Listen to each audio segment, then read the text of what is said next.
Okay, now it started.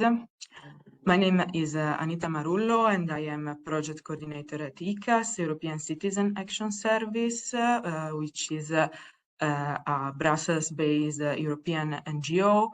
And we are part of the Bolster Consortium, together with other 11 partner organizations across Europe, and under the coordination of the University of Tilburg.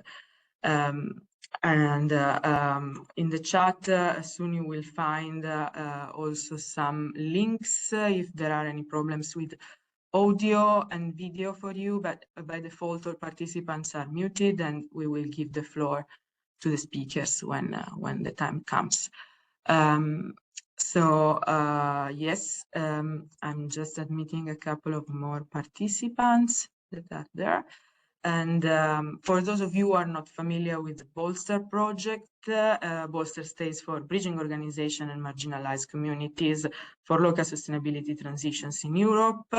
And this is a project that is funded by the Horizon Europe program of the European Union. Its goal is to understand how marginalized communities are affected by the just transition, and more in general by the Green Deal related policies, and whether involving them in decision making can increase the acceptance of transition plans. ECAS in this context is organizing together with other consortium partners a series of regional policy dialogues taking place online and focusing on target regions of the projects, which are regions that are indeed going through just transition process. Through the dialogue, however, we want also to stimulate some cross-regional exchange with regions that have experienced this green transformation in the past. Today, the dialogue will focus primarily on the region of Halle in Saxony Anhalt in Germany, and we will talk about the role of youth in the just transition, and especially at local level. But we will also have some national and international experts working on these matters. So, before giving the floor to the Bolster project coordinator, who is here today, I would like to know a bit more about our attendees. So we have prepared a couple of Slido polls as an icebreaker. So we invite you to log in on Slido, and please, my colleague Georgios can go through the next slide. Georgios. Okay. So you can log in to Slido using slido.com, and the credentials that you see here, you have received them also by email probably, and you will see the first poll. So the first question is, where are you joining us from today? And you can respond from this account.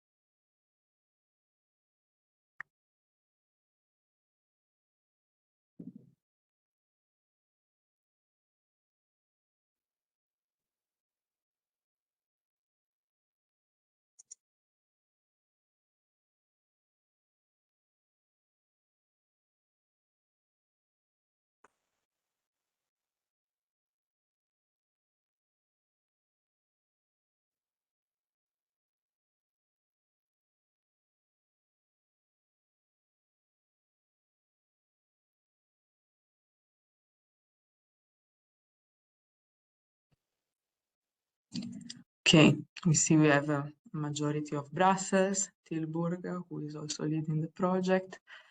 And yeah, a few of course, from Germany today. We can go then to maybe, well, let's wait a second. There are 3 participants that want to type something.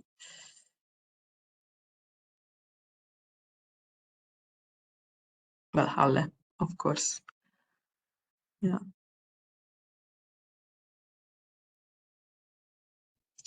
So, okay.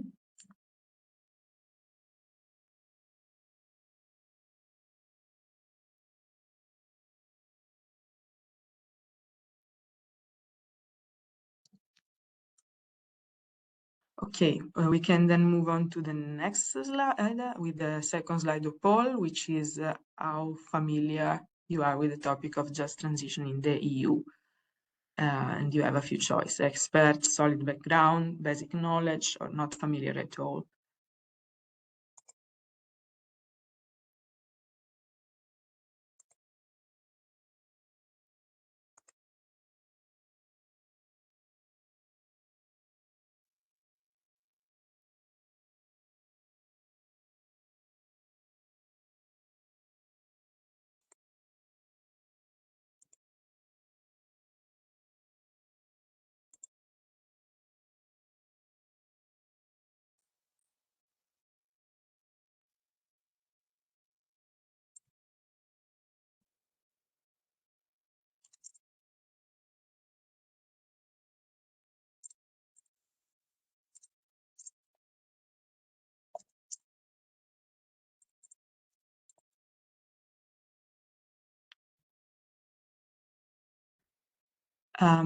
So I see that, yeah, we have a majority of people with solid background.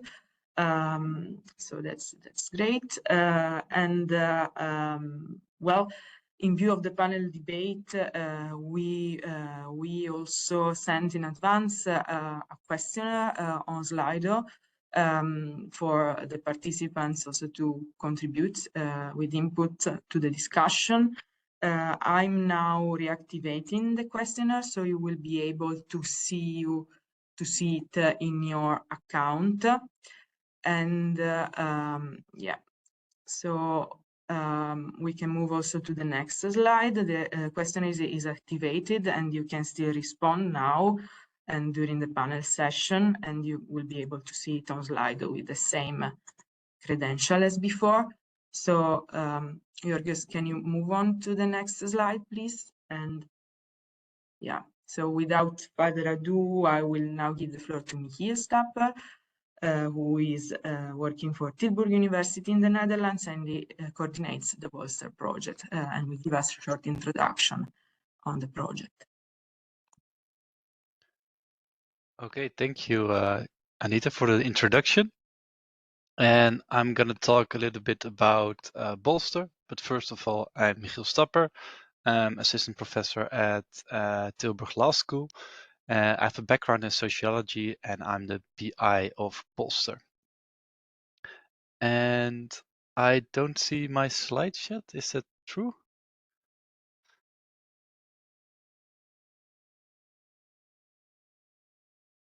Jorgos, can you go to the next slide, please? Yeah, please, Michiel, maybe you can call next slide when needed. So yes, okay, great. Yes, next Exactly. slide. I'm going to talk about a little bit about the European Green Deal, what it is, and I'm going to explain what Bolster is all about, so what the different work packages are, and what kind of case studies we are investigating, and really focusing on what we do in our research project. Okay, next slide.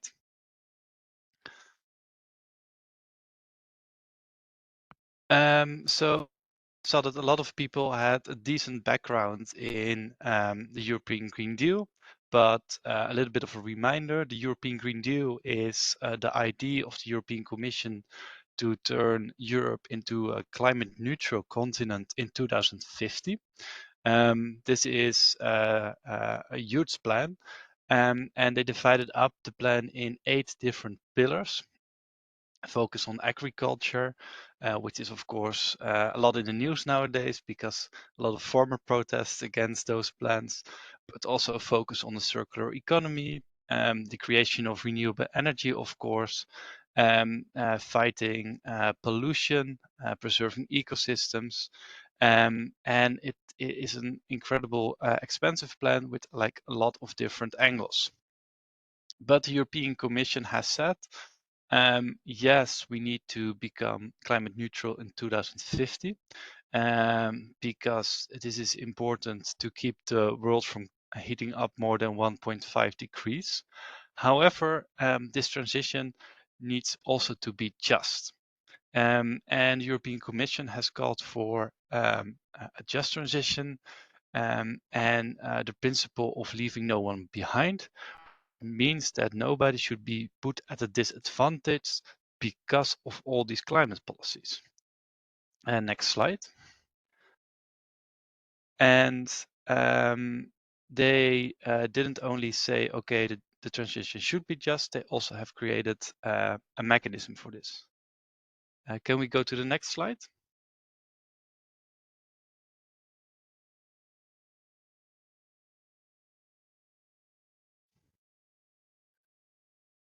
Oh. Am I frozen? No, we can hear you and can see you perfectly well. Can you hear us? Shit.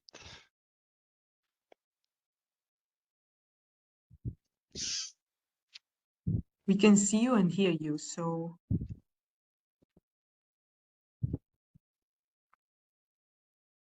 maybe we can wait a moment.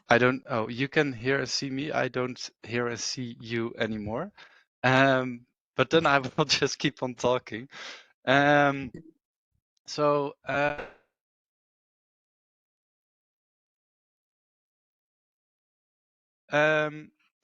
this principle of leave no one behind is also explained by the Commissioner Frans Timmermans as the idea that a lot of regions in Europe have now a high concentration, and those will change because of the European Green Deal, and probably a lot of jobs will get lost. So the idea is to create the Just Transition mechanism, which has been implemented, which will invest billions of euros in regions that have a high risk of losing jobs because of the European Green Deal. And these regions have to come up with territorial just transition plans. And these plans explain how these regions will use this funding to make sure that enough people still have jobs and that nobody will be put at a disadvantage because of the European Green Deal. And through these plans, investments can be done in creating more SMEs, decarbonizing big corporations, decontaminating polluted lands, but also in education, in social care, in elderly and childcare, and other social goals. So there's a wide variety of possibilities to invest in. So we can go to the next slide with the overview of the European Green Deal. So we have the European Green Deal that has a just transition mechanism that will invest in more than 14 regions that have a high concentration of carbon intensive industries. And the goal is to protect the people and citizens that are most vulnerable to the transition by providing all kinds of services to them. And the next slide with the main goal of Bolster is we as a research project want to investigate how marginalized communities, so the people that are most vulnerable to the shocks of the climate transition, are affected by European Green Deal related policies and whether involving them in decision-making processes increases the support for the transition plans. And how we do that, and that's on the next slide with the overview of the work packages, is that we have 6 different work packages that are focused on understanding the territorial just transition plans. So we analyzed all the plans and try to understand what the priorities are, what kind of funding is coupled to the priorities. We did a lot of interviews, 120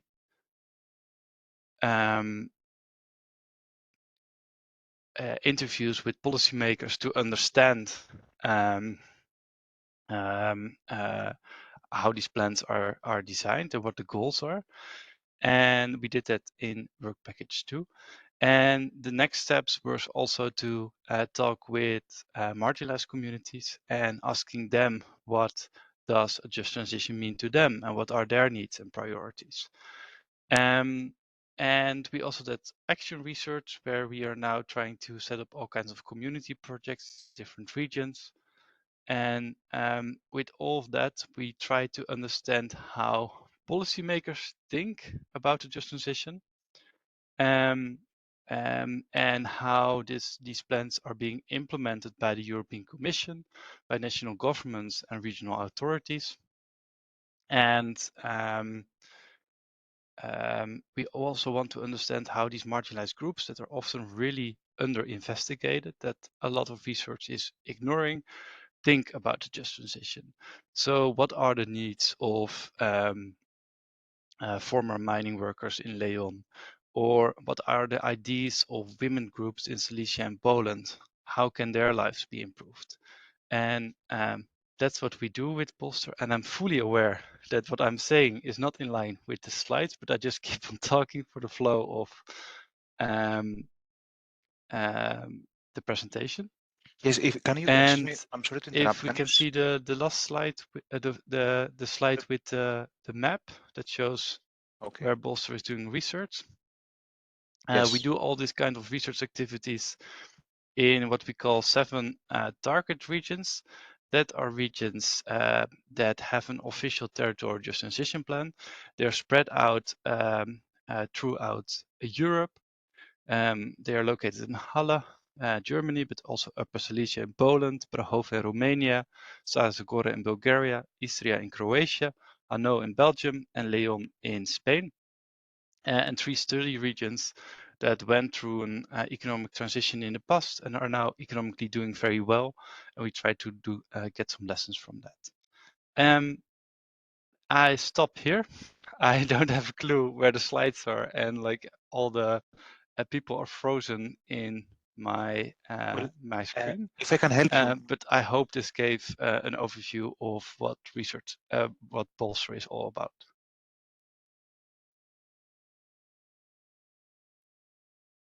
Okay, thank you, Michiel. And yeah, sorry that there is this technical issues. I cannot really help because I see everyone properly and moving.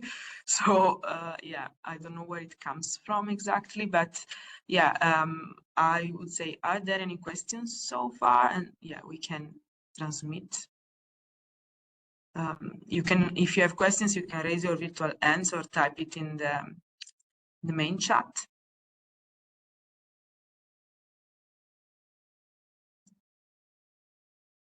Yeah. Okay.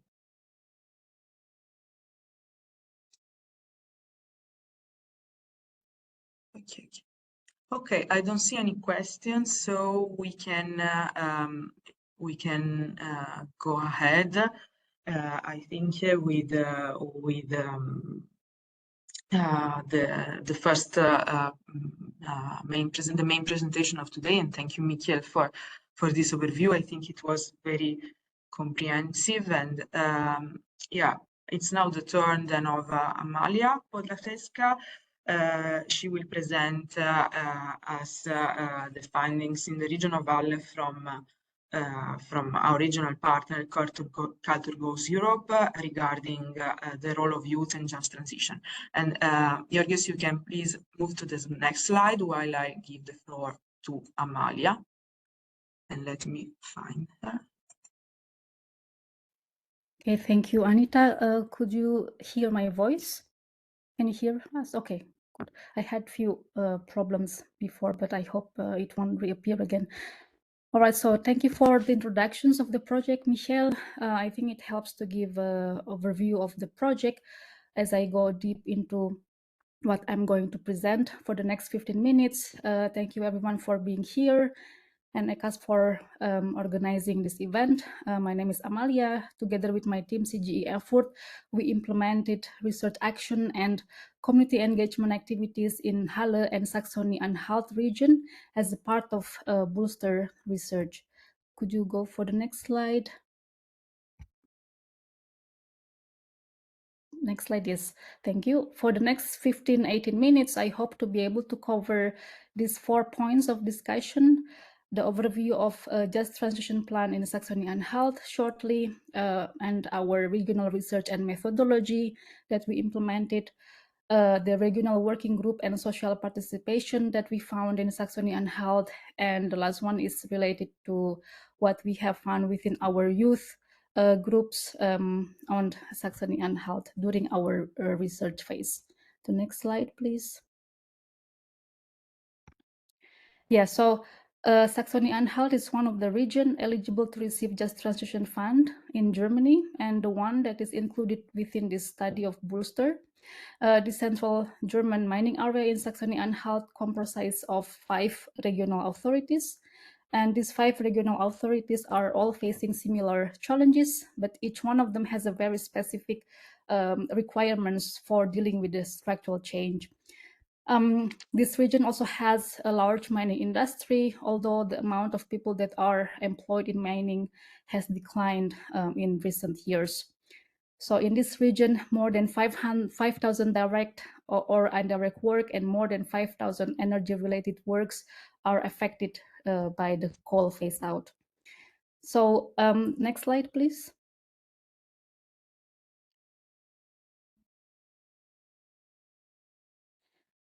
Despite of its strong industrial performance, however, Saxony Anhalt has one of the highest poverty rates in Germany, with around 17.3% of the population living below the poverty line based on the survey in 2020, which is well above German average of 12.8%.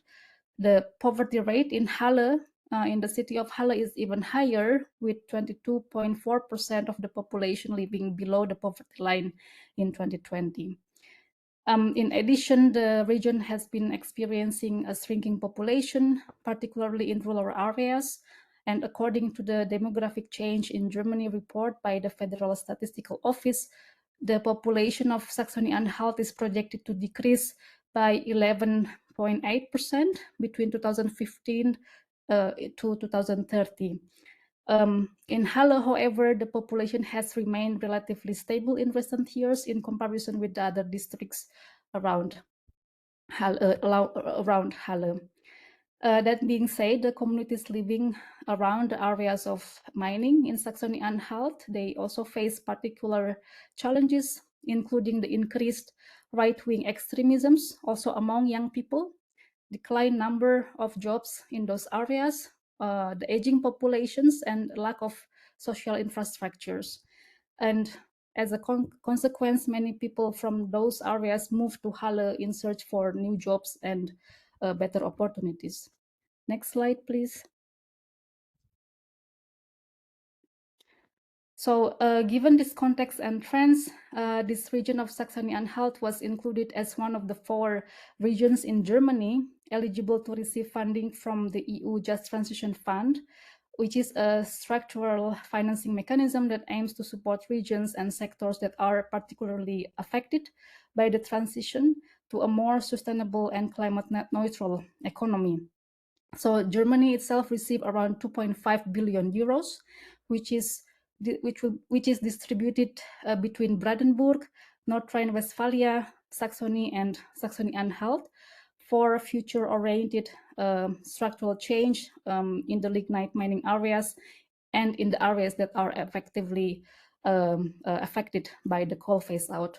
So in general, the funding is intended to help restructure the economy, to secure employment opportunities, as well as to provide training and further education for the workforce as a means to overcome the challenges in the region. Next slide.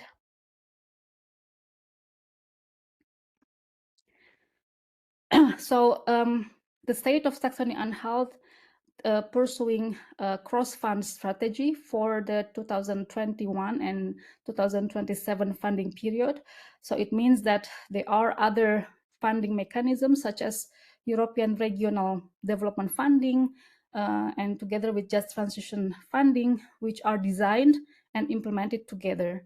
So the aim of this strategy is to make the sensible use of synergy potential between the funds and to be able to offer coordinated funding in the country. In Saxony Anhalt, the funding is divided into 3 periods between 2020 until 2038. And the state of Saxony Anhalt will receive an amount of 1.68 billion euros for significant investments in business-related infrastructure. And in addition, they also plan its own measures, which is called Coal Region Investment Act, for structural support in the Saxony Anhalt mining area for around 3.1 billion euros. So the Just Transition Funding and ERDF funding will be kind of deducted from the Coal Region Investment Act's funding. The next slide, please. So for a couple of next slides, we'll talk also about the regional research and methodology, which has been already shortly explained by Michelle in the beginning. So the first phase of our study focused on the perception of different actors in the transition, which is also driven by the need for recognitions of the concerns of different individuals and groups. So our study was structured around 2 main research components, which aim to complement and understand the research data. So we conducted a desk research study that took place during the period of September until November 2022. And then the field research phase that took place between December 2022 and April 2023. And we focus on understanding the perspectives of selected representatives from the key stakeholders, which we identified during the desk research phase through the semi-structured interviews. In total, the consortium conducted interviews with 120 actors. I think Michelle already mentioned this, from 110 organizations in 7 different languages. Next slide, please. Yes, so particularly for Saxony Anhalt, the stakeholders that were involved in the discussion around the Just Transition Plan were a mix of government agencies, civil society organizations, research and educational institutions, businesses, and so on. But if we take a closer look at the civil organizations, we see mainly organizations that are focused on young people or trade unions, where the trade union represents a large part of the people that are directly affected by the Just Transition. In terms of marginalized communities, we found young people, the elderly, women, people with migrant background, refugees, people with disabilities, and people living in marginal neighborhoods as the groups represented by some of those civic organizations. And in terms of organizations that work with that group, there are several organizations targeting young people and people with migrant backgrounds. So, for example, young people are supported through outreach, through knowledge transfers, through advocacy and training, whereas people with migrant backgrounds are mainly supported by outreach and training and also some of advocacy. However, none of these organizations are directly involved in the planning process of Just Transition. We found out that several application procedures for funding creates a barrier for small organizations to apply for funding. Next slide, please. Yeah, so the second phase of the study was to identify a range of individuals and communities at risk of marginalization in the context of decarbonization process. We also highlighted the role of gender and age as the most critical elements of vulnerabilities. So during our study, we focus on understanding how intersectional vulnerabilities related to socio-economical status, ethnic background, place of origin, location, of living, and so on, so that we could understand how they play out in the context of the transition, in order to shape possibilities and capabilities of, for instance, young people to engage in and to influence the process of change, not only young people as the users of the any emerging opportunities, but also as agent of change. So in line with this conceptual underpinning, we want to capture how people experience the transition, how they understand or make sense of this transition, how they engage or disengage from the challenges and opportunities it brings about. Next slide. Yeah, so with this broader concept of justice in mind, in the second phase of the study, we also examined the challenges and opportunities experienced by the communities in each of the study regions. Specifically in Saxony Anhalt, we conducted interview with the representative of the community groups, and we also conducted photo voice and focus group discussion from October 2023 until recently February 2024, where we try to conclude this phase. So in Saxony Anhalt, we have particularly 4 types of groups that we closely collaborating with. Next slide. Yeah, you can go to next slide. Yeah, so what we also found as a part of participatory participation form that is included within the structural development program in Saxony Anhalt, that there has been regional working groups that has been established as a result of an extensive participatory process. It was developed in around 17 working groups across around 19 subject areas with diverse type of actors. So the aim of this working group is to show and to recognize opportunities and exploring the potential of the region, basically. And this large number of topics and large number of actors involved means that the plan of a structural development program was written by several authors from the respective departments. So there are interfaces and interactions between the various topics, and some duplications could appear. And in addition to regional working group, public information days were also organized by the Ministry of Saxony Anhalt regarding this transition and structural change, with the aim to shape the dialogues in the region. And this is we can find in the digital platform. So what I will show here is basically the working groups topic that has been established as a part of participation process. The next slide.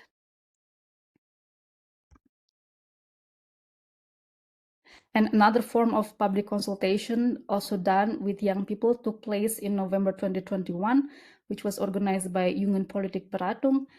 They implemented a planathon as a participation concept that contains element of future workshop, the hackathon, and the planning. The event was held jointly by several federal ministries and the 4 federal states of Brandenburg, North Rhine-Westphalia, Saxony, and Saxony-Anhalt. So basically all the German region that received Just Transition Planning, Just Transition Fund. And they work on this as a part of federal government's youth strategy. Most of the young people took part in this planathon were the one that already engaged and active, and they were also part of some youth parliaments. So they were already, let's say, familiar with the format and the concept, and they kind of design as a youth lobbies in a sense. So as a part of this, the ideas were collected, and they kind of creating some youth editorial team within this planathon to design project outlines based on the result of the planathon. Next slide, please. So also at the planathon, the young people developed the concrete project outlines along with the 9 funding areas based on the Coal Regions Investment Act. As you can see, the funding areas containing economic infrastructure, urban mobility, public care, urban planning, urban and regional development, digitalization, tourist infrastructure, and so on and so forth. This proposal have now been handed over to the state governments, which will incorporate them further into structural change process. However, until now, we still have not found any clear indication of how the implementations of this proposal will take place. So if some of you know how this will take shape, I will be very glad to know what will be the next steps. Thank you. The next slide, please. And we also found another examples of engaging citizens in the process of structural change transition through idea competition. For instance, the state of Saxony Anhalt launched the Revier Pioneer Ideas competition. The first round, they did it in 2022, and it offers citizens around Saxony Anhalt to create some projects connected to ecological, economic, and social sustainability. And during the first round, around 130 projects got the funding, and a lot of them are projects addressing the need of young people, children, but also intergenerational projects. And the second round of competition was actually already opening from November 2023 until last February 2024. So there have been quite a lot of interest from the citizens. Next slide. Another slide. So I would like also to give a little bit of overview of what we did exactly in terms of young people perceptions and their roles directly on the just transition. We did interview with young people and young group of people which having their different and various background and the context they understand about the climate change. Some of them are residing in Halle inner city, and some of them are residing in Halle Neustadt. This is the areas which are receiving certain stigmatization. And we also collaborated with 2 community centers in Halle Neustadt. What is interesting is that their involvement into the issue of climate change in general also very diverse. Some are very active and aware of the struggles and challenges, while some other young people see the climate issues as being irrelevant for their lives as they are dealing with their usual basic needs problems. Next slide, please. So parallel to our research, in the form of the Reactivate campaign, Booster Project wants also to contribute to increase the engagement of young people, but also another community members, by supporting their collaborative community projects addressing local just transition challenges. So we offer the youngsters the opportunity to develop their ideas for any projects, while also trying to understand their needs, their challenges, and visions of the future. So we started this last November 2023 with several group of young people that we found that we collaborate with. Next slide.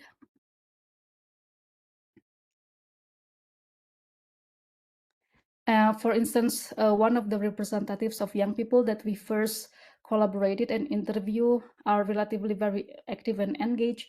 They were member of Friday for Future activists, youth activists, and so on. Some of them even initiated a youth club in Halle inner city and initiated city campaigns activities. And they are all relatively very engaged and then very aware of the issues of climate change and just transition in general. Next slide, please. And we also encountered another groups of young people living in Halle Neustadt who's facing social and family problems as well as social stigmatization.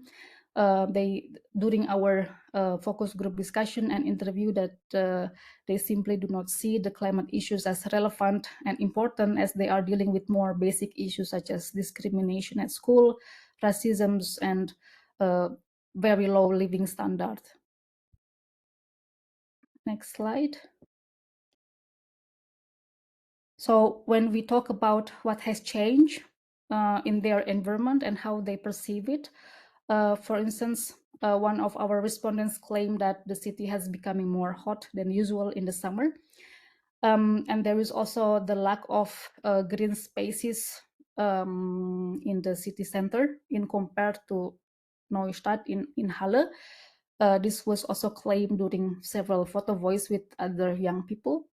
But what is also we found from most of the active young people, for instance, more young people agree that to be politically active on the societal issue, including climate change, they seem to have received a lot of peer pressure, and some of them at the same time being looked down by their parents or older generation if they are active in this issue.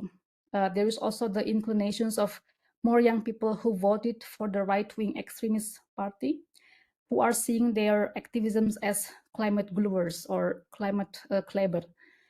It is a very derogative name for climate activists who glue themselves to streets and airports and any kind of protest. So they receive this pressure, and they kind of overwhelmed with this stigmatization. Next slide. For some of the young people, the just transition also means social equality and dignified living conditions. So they perceive the future also differently. And especially since in Saxony Anhalt, 34% of young adults are at risk of poverty. And especially in 2022, the inflation rate climbed to the highest level in years. And this also affecting young adults. So young adults under the age of 25 are the groups that are at risk of poverty in Saxony Anhalt. So at the same time, they have been experiencing exhaustions and climate anxiety and fear for the future. So in general, there is a kind of dichotomy between not being able to, let's say, having stable life conditions. At the same time, also there is desperations from young people about their activisms and the climate anxiety that they are now experiencing.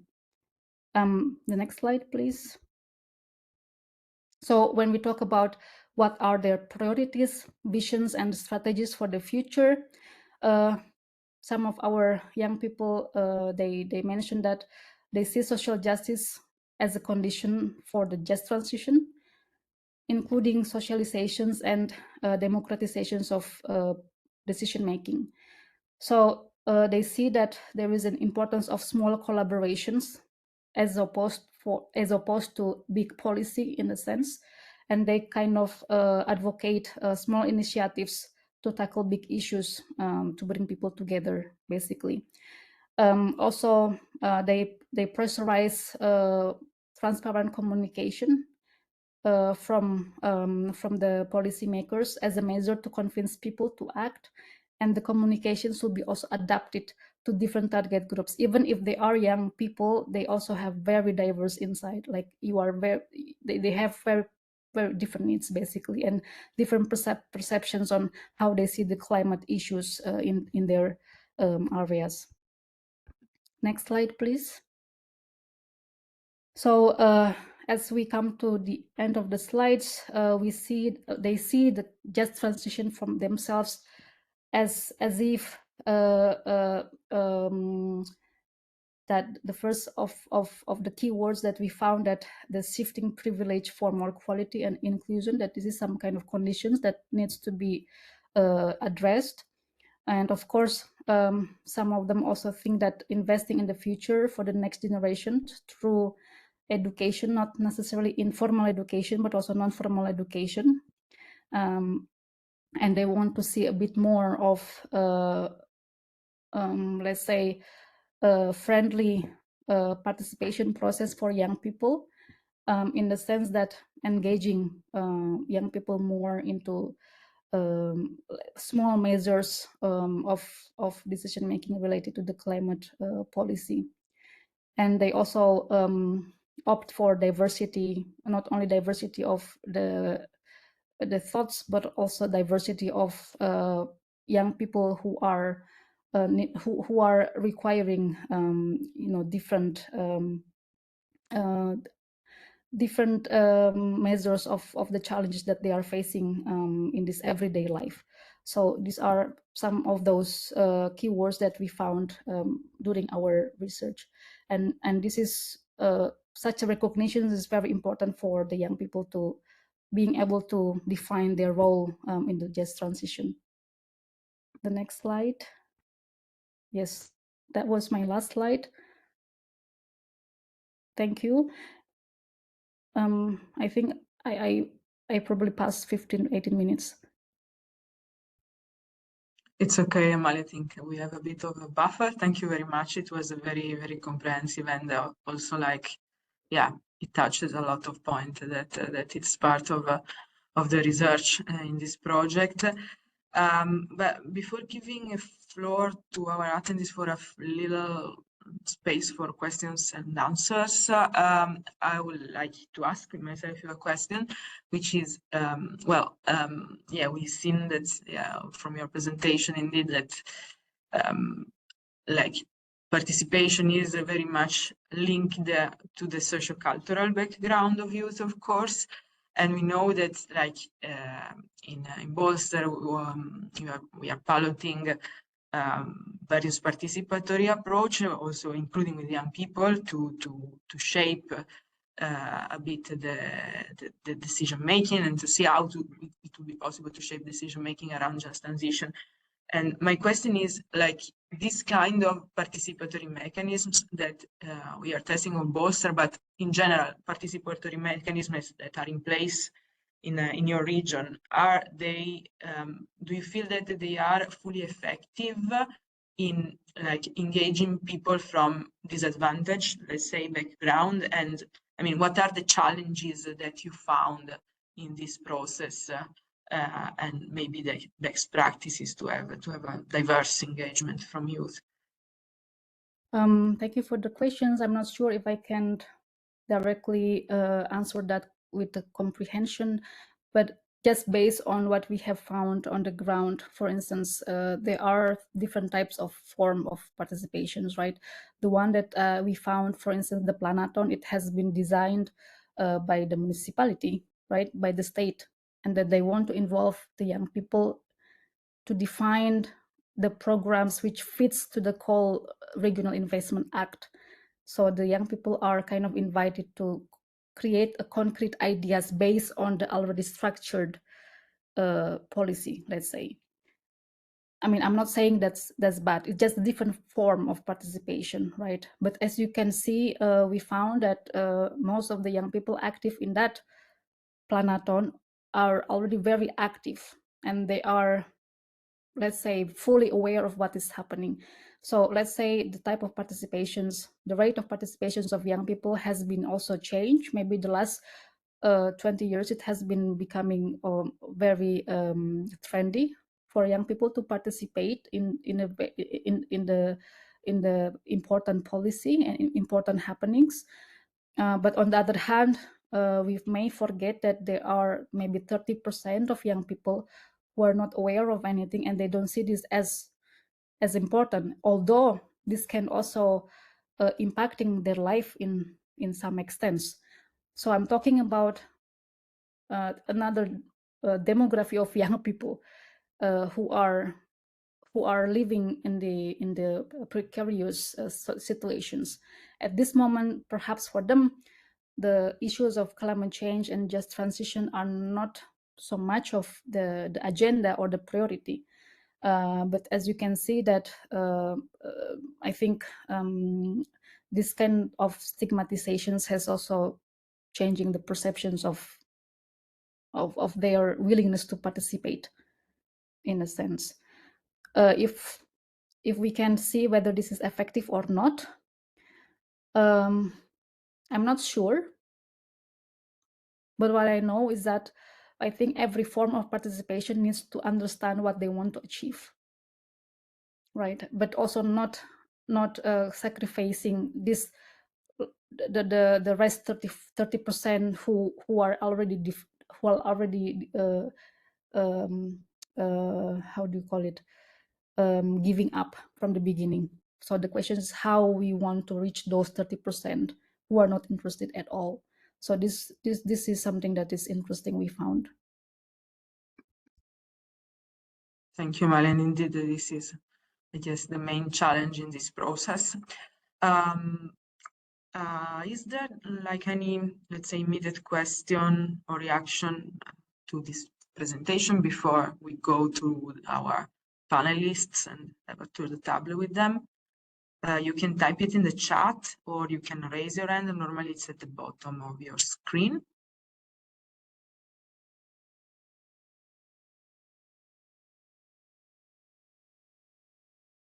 No? I don't see any reaction. Maybe we can wait a second.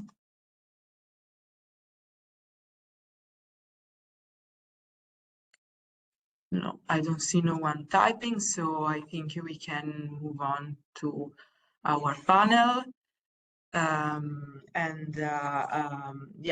We would like to make first a little to the table with the speakers that have not been introduced yet. But I will first introduce who we have here. So, besides Amalia, who is chairwoman at Culture Goes Europe Erfurt, we have Alina Begang, who is scientific associate at Independent Institute for Environmental Issues and project coordinator of the Riviera Upgrade project. Then perhaps, Georgios, you can move to the next slide so we can also see the names of our panelists. Thanks. So then we'll have probably joining slightly later Professor Jonathan Everts from Martin Luther University Halle-Wittenberg in Germany. Then we have Katharina Krause, project assistant at the Federal Institute for Research on Building, Urban Affairs and Spatial Development in Germany. Daniele Taurino, who is a board member of the European Youth Forum. And Anna Bohushenko from Ukraine, who is international researcher and at the Ecologic Institute in Berlin, and also a fellow of the Climate Connection Program, which is developed by Das Progressive Zentrum in Germany and dedicated mostly to youth activists, young activists for climate on Central and Eastern Europe. So, as mentioned, we would like to have a short to the table where each speaker can introduce briefly their experience and activity related to the topic of today, so challenges and best practices for an inclusive youth engagement in the green transition. And like if you have any feedbacks also to the previous presentation, you can share with us. And I would invite you to stay within 5 minutes each. And I would like to start, we have already talked with Amalia, so I will go directly to Alina now. And perhaps, Georgios, you can unshare the slide for the time being. So we can see. Okay, so hi everybody. Yes, as I was just introduced, my name is Alina Beigang. I work and live in Halle. And I'm research associate at the Independent Institute for Environmental Issues within the Department Climate Protection and Transformative Education. And I'm part of the project Riviera Upgrade, together in a consortium with the BUND Jugend, which is a youth organization of the Friends of the Earth. And with the project, we are present in Cottbus, in Leipzig, and in Halle. And there in these cities and the surroundings, we realize workshops and a coaching program and different activities to educate, to sensitize and activate young people within the age between 16 and 27. 4 topics of socio-ecological transformation and related topics like participation in general, like we also heard before. For many young people, it's not the first idea to take take part in decision-making processes or bringing own ideas into practice, and other topics relate to climate change and climate justice. And yeah, our activities include very short activities. We do also have a cargo bike, which we use to be mobile and yeah, can go to places where young people are. We do also realize workshops. Some are just a few hours, some are also up to 2 days. So we have an overnight stay somewhere to have a better group feeling and come together in a nicer way and get to know each other. And then, as I mentioned already, there's also a coaching program which focuses on enhancing and developing skills which are important within the terms of socio-ecological transformation too. And we will have a festival too, which will take place next year in the summer. And our project in totally is funded for 3 years by the Environmental Ministry of Germany.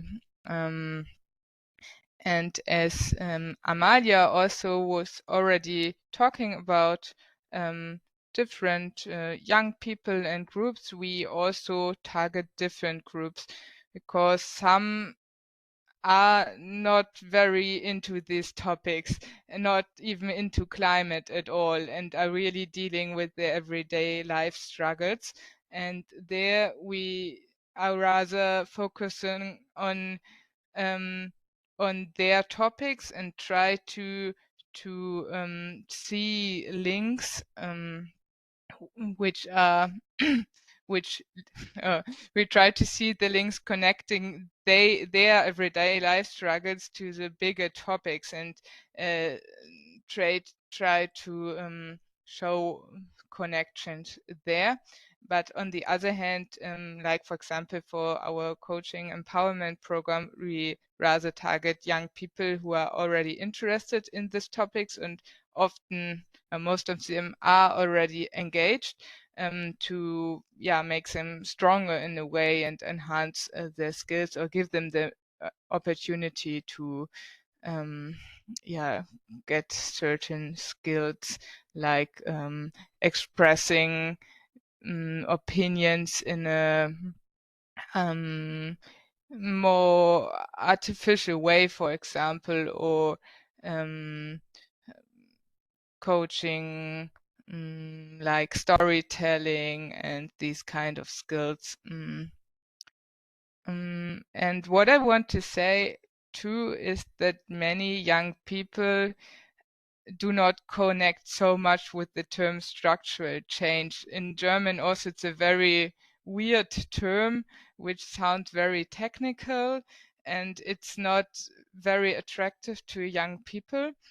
And I think we need to find more bridges, more translations, which can visualize all the things that are put into the term too, and their meanings to everyday life of young people. Yes, I think maybe that's for short, but of course I'm open for questions, and you can learn more about our project too. I will just put the link, the project overview, into the chat, and then I would hand over to the next person. Thank you very much, Alina, for sharing this. I mean, these initiatives are often very mind-blowing and very helpful to know how really to work on the ground. So if is there, I will now give the floor to Professor Jonathan Everts. Hi, thank you so much, Anita. Yes, so this is Jonathan Everts. Hi, I'm a professor of human geography here at Halle University. I'm in the good position to have young people around me every day because of my job. But obviously, we're talking about young people and youth that are younger than the ones that go to university and those that have not access to go to university or cannot do that. So there's a number of projects that I'm involved in, and there's a few other ones that I'm interested in. And I have been talking to people from Bolster for quite a while now, and not only about the topic of youth. But just let me begin with the most recent thing that we are engaged in. We just got money from the federal state for a project that we call Agentur für Aufbruch. I don't know how to translate it into English properly. Agency for moving forward, so to speak. It is a wordplay with the term that is in East Germany very often used for the experience of the 90s, where they say it was a structural break, Strukturbruch. So we want to deliberately say we do something different. We're not talking about the past where we had the structural break. We're not more talking about the future and how to get there. That is a big project that we have together with Werkleitz. I will share an address for them with you as well in a minute, because it's a cultural institution here in Halle that has done research and cultural events and art projects in the region for more than 20 years now, and especially likes to go out into more periphery villages and small towns and engage them on topics that are more or less, most of the time, have something to do with transformation in the sense that we discuss it here. So we have a number of formats within that project. Not everything is connected to youth, but some of it is. And one is the transformative Klassenzimmer, where we try to have a transformative sort of engagement with school students in all types of schools in Halle and around in the region, and where we want to, first give them some empowering tools, like we work with a small radio station together where they can do radio shorts about their lives and their interests and all these things, so that they can position themselves as active people within the transformation that's going on, so that they can experience themselves as well as active and tell this in the world, and they get other tools as well that we work with them together and establish with them together. And also we want to, there was another bit that Amalia already mentioned a bit as well, I think. It's very important to show people in the region the kind of jobs that there are out there, because we are talking so much. Even today we had the brief alluding to the miner. No one is becoming a miner here anymore. This is past, and this is past for 30 years. This is really important to understand. I mean, it was in the region here, we had like 60, 70,000 people working in mining. That declined 30 years ago sharply overnight, and since then it's only a few hundred plus a few more that are in the related industries. So it is very important to understand that Saxony Anhalt is, by German standards, one that is pretty much has moved into the third sector when it comes to jobs. So industry is not the main job giving sector in society for quite a while now.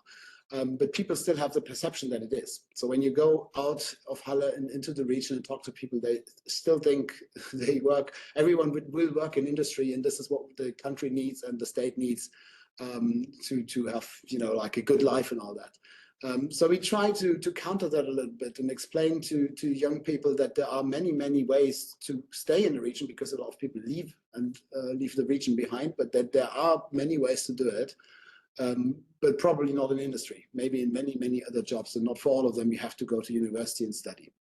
So that is one, but it's only one part of that bigger project.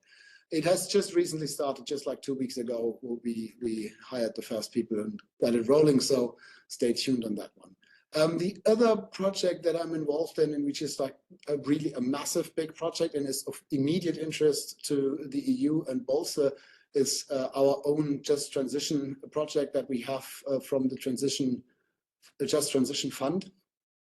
So as you may know, Saxony Anhalt received around 360 million euros from the JTF to do what was mentioned in the beginning here with the money, and divided it up into 6 or 7 bigger projects. One is a big education campus south of Halle in Naumburg. That's a big sum that's in there. And then it goes into various things, and one is research as well. And we will establish here at the University of Halle a European Center for Just Transition Research and Impact-Driven Transfer. And since no one can remember such a long word, it's just the Just Transfer Center, as we call it, or the JTC. And the idea behind us is to do far more than research, so that we want to give postdocs and doctoral students a structure where they not only can research, but most importantly, can have ideas for own companies, for startups or something like that, and realize them in the region, because Halle is doing quite well, but a lot of smaller towns around Halle do not. So we have partnerships with a lot of the towns surrounding Halle, and we work with them closely together. And this is not directly youth, but it is affecting youth in so far as we try to create new jobs, have new ideas out there, new innovations coming out there that might be then attracting younger people who then probably find that they can do something interesting in the region and do not have to go elsewhere, or maybe attract young people to come here in the first place. And the third thing, and then I'll try to be very brief on that as well, I will share with you a link in the chat. I hope it works. So it should lead you to a PDF file. So with Worklights, the culture institution I just talked about, for the past 3 years, we have done so-called spring schools, where we went out to Hedstedt, which is more the copper area, not the lignite mining area of the southern part of Saxony Anhalt. And on different topics, we did sort of artistic intervention and research with people there. So one was about small enterprises, and the one that I posted to you is just the one from last year, where we did talk to young people. So we gave our students, that was geography students and photography students from the Burg Giebichenstein, which is the design, art and design school here in Halle. So we gave the students the task to find young people and talk to them about their lives and what they want to achieve in their life, what they find important, what they like about the area they live in, and what they don't like, and all these things. And as we always do with these spring schools, they last for 1 week, and at the end of the week, we have a final product, like a magazine sort of thing, which we then present to everyone, including the people that we have interviewed and all that, and the mayor of the town comes, and everything is always a big thing. And it's by now a well-known activity that we will continue this year. And since it was especially about the youth, I thought I share it here. And if you, there's a lot of many good photographs in there that might be even very inspiring for you if you just look at them. But if you're able to read it in German or just put it into any translation tool, then you can find a lot of useful information as well to get a deeper sense of what people animates, what young people make of their lives in more peripheral and even more marginalized places like the one in Hedstedt. So sorry, this was a bit longer than intended, but there's so much to tell and so little time. Thanks. Thank you so much, Jonathan. It was really, yeah, indeed. Yeah, there are a lot of issues that's yeah, food for thoughts, and yeah, of course, also displacement. It's a big deal, I think, and yeah, in all the regions of the project, we are of course constating that, and yeah. But let's hope that this conversation will help a bit also to shape policies in a way that helps really people on the ground. So, well, yeah, let's, for the sake of being on time, I will now move on directly to Katharina Krause from the Federal Institute for Research on Building, Urban Affairs and Spatial Development. And maybe I will ask Georgios to share again the slides. So as Katharina has a very short presentation. Thank you. Yes, thank you, Anita, for the introduction. And yes, as mentioned, my name is Katharina Krause. I work with the Competence Center for Regional Development, which is a part of the Federal Institute for Research on Building, Urban Affairs and Spatial Development. We are seated in Cottbus with the Competence Center, and our main focus is to follow the 3 German coal mining regions in their transition process in the phase of the coal phase out. So we are moving a bit out of the region of Halle, and I'll be talking a bit more about what we do in general, especially with focus on youth and the younger generation. And I'll keep it short, but I'll mention two activities especially that kind of have this focus. If we can just move to the next slide. So one project we're pursuing is an event series that we started piloting last year in Cottbus. It really ties in with what we heard already about creating knowledge about what's actually going on, what is transformation, what is structural change, which I agree is a term that maybe is a bit hard to grasp at first, especially if you don't know about it. So we try to kind of tackle the lack of knowledge about what this means. We try to do it in a more entertaining way by inviting prominent speakers who have a focus on scientific communications or who know how to talk about these topics in a more engaging way, and allow them to enter into dialogue with the students. When I say students, we invite schools, so the age range is about 15 to 18 years. And basically just talking about what is climate change, what does it have to do with the coal phase out, but also what does this mean for my region and what are the chances or the potential for the future. So as I mentioned, we piloted this last year. We'll be moving to the Rhenish mining area this year, and then potentially also to the Central German region, probably in the beginning of next year. If we can move to the next slide, a second activity that also kind of ties in with the Revier Pionier that we heard in the beginning. We also had a ideas competition in 2022, which was looking into promoting or learning about smaller projects, project ideas in the three coal mining regions, focusing especially also on ideas coming, roughly speaking, from civil society, but also municipalities, etc. And among our 5 winning projects, there was also one project, especially that was really focusing actually on children, basically, and kind of allowing them to go into Lusatia's Lake District, create short videos about the tourist attractions, kind of that way learning about their own region, but also, well, in a sense, becoming communicators to other children and young people about what's going on, and kind of creating this first interest. So this is a project that, as I mentioned, or a competition we held in 2022 with the Federal Ministry for Housing, Urban Development and Building, in which we followed. So this is actually coming to an end now. We are following the projects. But this is done, whereas, as I mentioned, especially our event series is at its very beginning. So I think really ties in with the, as mentioned, the need to talk more about what transformation in the specific region actually means, and what goes along with it, and kind of also, by, in that sense, creating curiosity or a first access point to learn more about what can I actually do, how can I engage. And for the sake of time, that's it, and I look forward to the further discussion.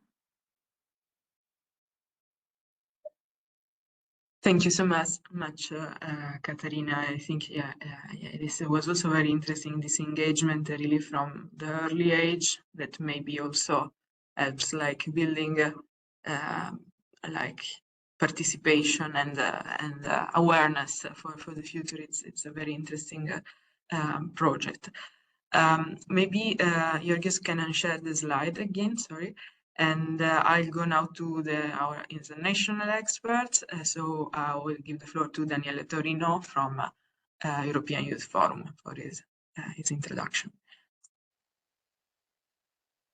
Hi everyone, I'm Daniele Taurino. I'm a philosopher and activist for nonviolence, and I'm here on behalf of the European Youth Forum as board member with portfolio on sustainability, climate justice, and youth peace and security. European Youth Forum, for those of you who doesn't know, is the biggest platform of youth organization in Europe. We represent two pillars of this organization, both national youth councils and international non-governmental youth organization across Europe. Our work is centered, thanks to our strategic plan, in main 4 areas. These are democracy, youth rights, ecological crisis, and systemic change is the topic more related to our discussion today, and social and economic inclusion. For this part of the introduction, I would like only to introduce our approach on ecological crisis and systemic change, and of course with the cross-cutting priorities of youth participation. When we say youth participation, we don't intend any kind of involvement of young people in mechanism, because we have to reach some minimum threshold of standards of youth participation. And one of the standards in Europe, for example, is the co-management system of the Council of Europe for the Advisory Council on Youth, because young people, youth organization, and in that case, decision makers could decide together on priorities and budget. Because as young people, youth organization, usually we are out from the decision phase of budget. No, this is one of the topic also in tackling climate crisis. And when we come to sustainability issues, we decide to build in these recent years a narrative that is not only the narrative of protest of young people that say legitimately that there is no planet B and that we need climate neutrality, decarbonization, and so on, but trying to go deeper in this issue and see how are the root causes of this poly crisis, because it's not only ecological crisis that we are facing from many years. And we find out very clear that we had to face a systemic change. And this is what the demand of youth organization in Europe, but not only. Why this systemic change? Because the two deeper roots are the overconsumption, overproduction, especially of our continent and the Western in general, and of course, how the money came from when we talk about green policies, just transition, and so, because it's not neutral. The way the money came from and in which way, for example, European Union prioritize this. But I think that there could be something to discuss also later. Thank you. Thank you very much, Daniele. And I'll now give the floor to Anna Bohushenko. Yeah, hello everyone. My name is Anna Bohushenko, and I work on climate and energy policies, including the just transition of coal regions in Ukraine. I am very excited to be present at today's panel discussion, and I believe that the role of young people in the green energy transition especially is often overlooked or even ignored, and I am glad that the dialogue on this issue is developing, and I hope to shed light on perspective of coal regions in Ukraine. So thank you for having me. And in my experience, the role of young people as active solution makers in the green transition process is only recently considered and studied in my region for sure. For a long time, young people have been seen more as victims or of the consequences of the climate and economic crisis, and as a segment of population that is simply vulnerable and needs protection. So that's why that prevents me from having like specific numbers. But the majority of participants in public organizations and grassroots movements for environmental protection and green energy transition in Ukraine are under 35 years old. And it was thanks to a joint initiative of civil society organization that a project to support mining communities in just transition was launched in Ukraine in 2020. And our major partner always was Germany in green and just transition in these towns.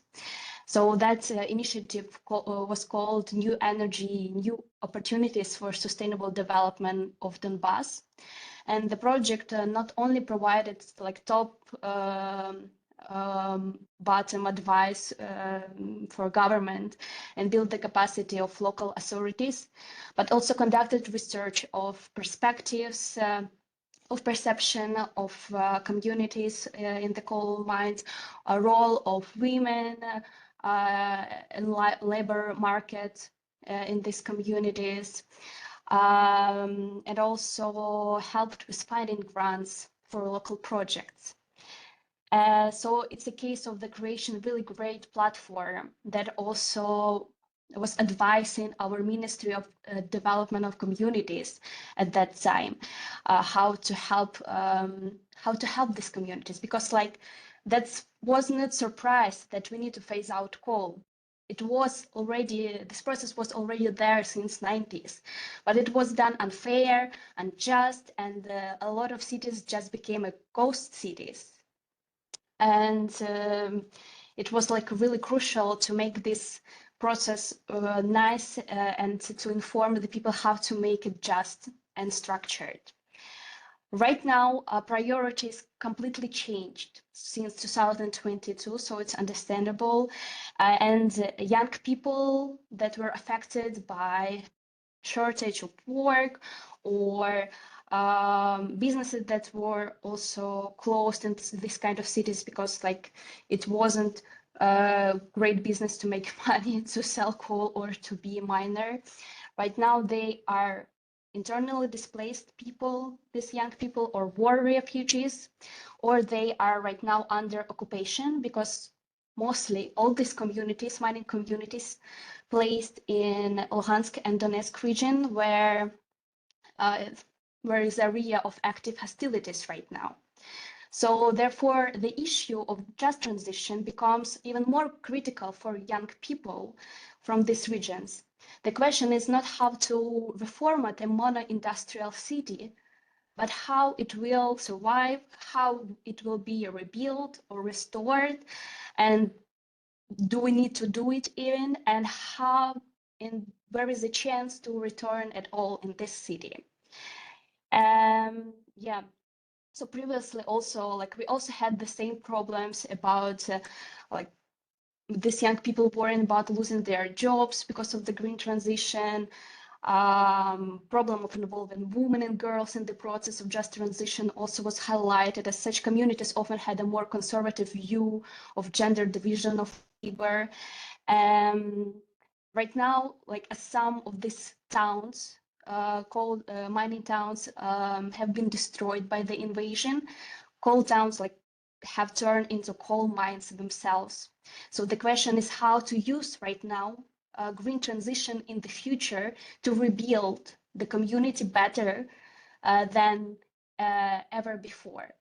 So while we are working on the strategies of green reconstruction after the war, the question of just transition and green transition is not like a enemy will be for communities. So how to combat with it? We have like so many losses because of it. No, right now it should be seen as a tool, how to leave no one behind and how to rebuild better. Yeah, thank you.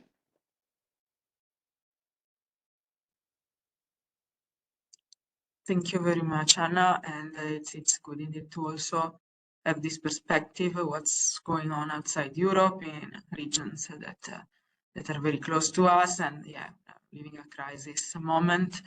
And yeah, I mean, that's a great introduction. So yeah, I think now I will ask my colleague to share again the slide, and yeah, we can give a couple of minutes for completing the questionnaire if attendees have not done so yet. You can go to the next one.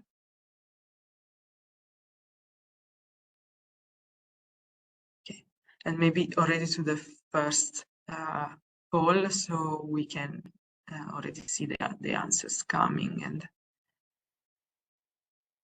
next one, please. Okay. We are having already a few answers, so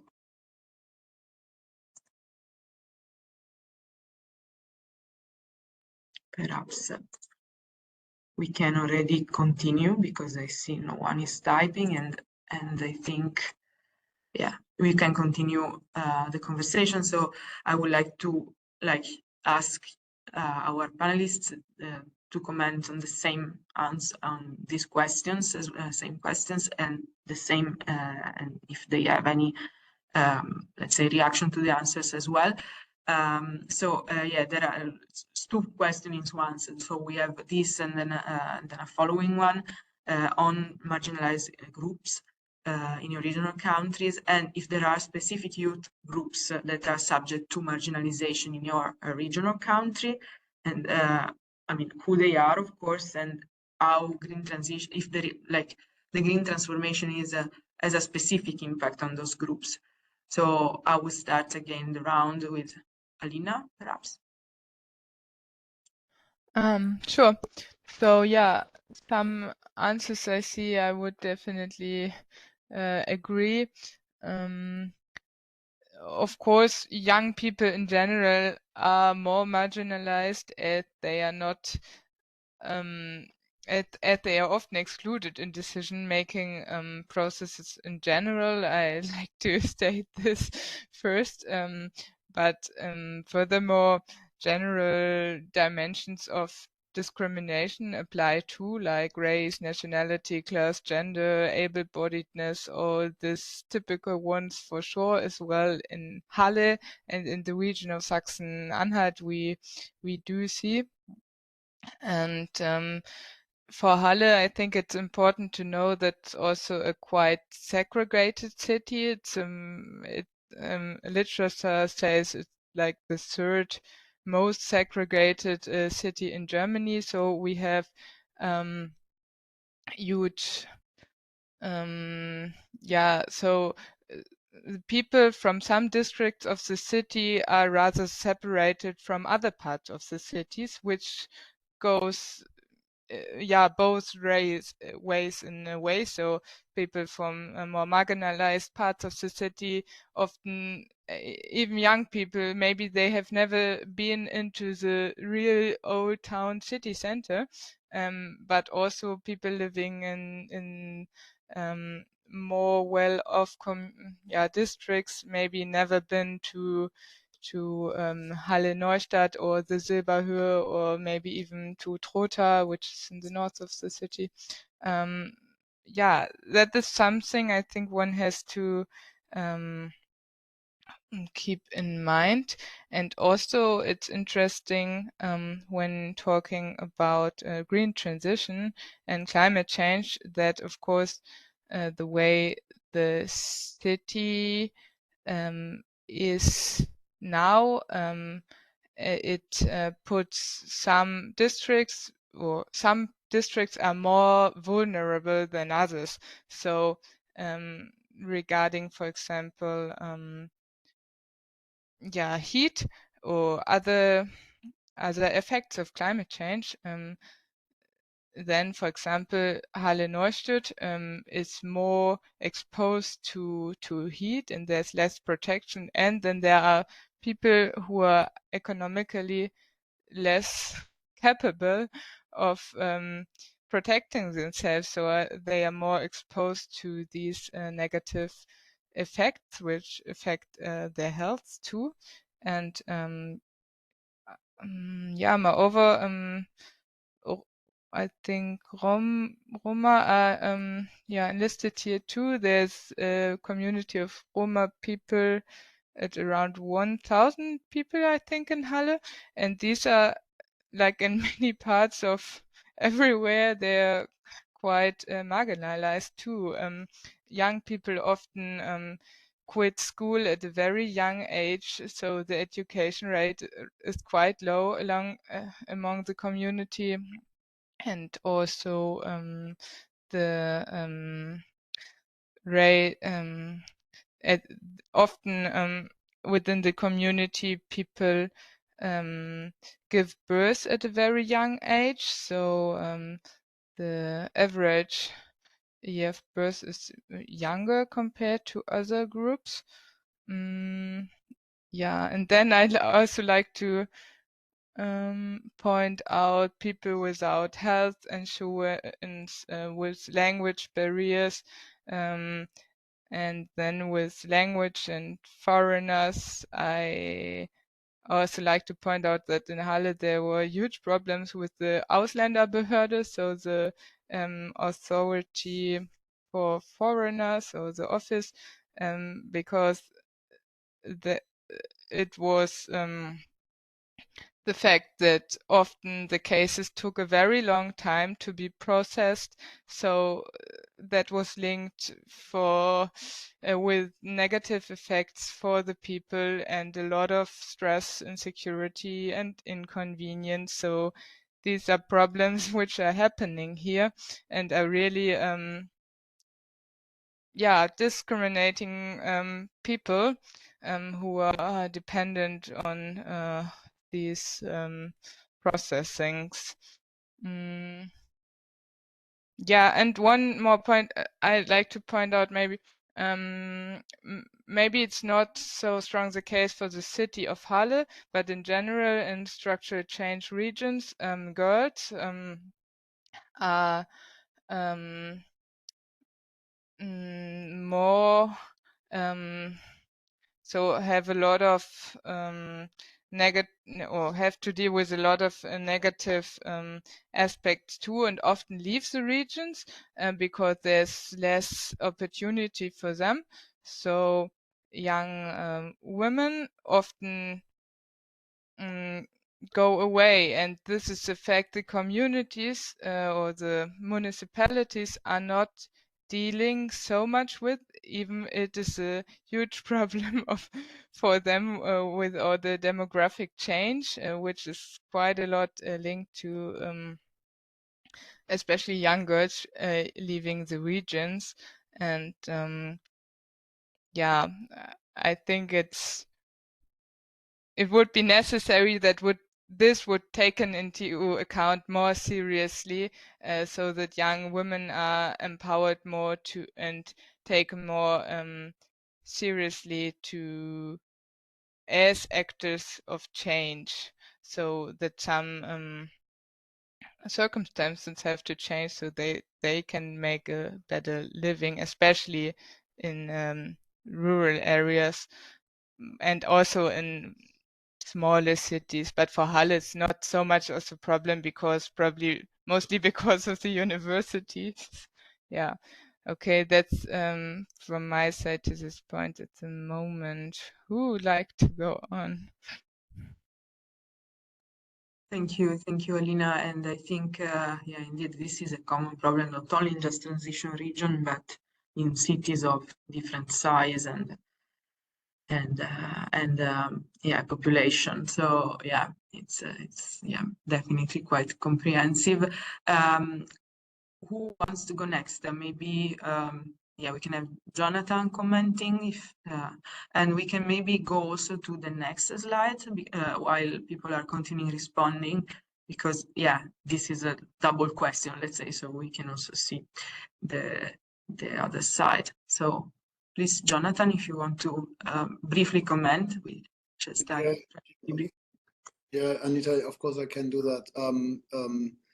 So the way that Alina described it, that was very good, because it was very comprehensive and covered a lot of ground. And I do only want to complement this information, just very little.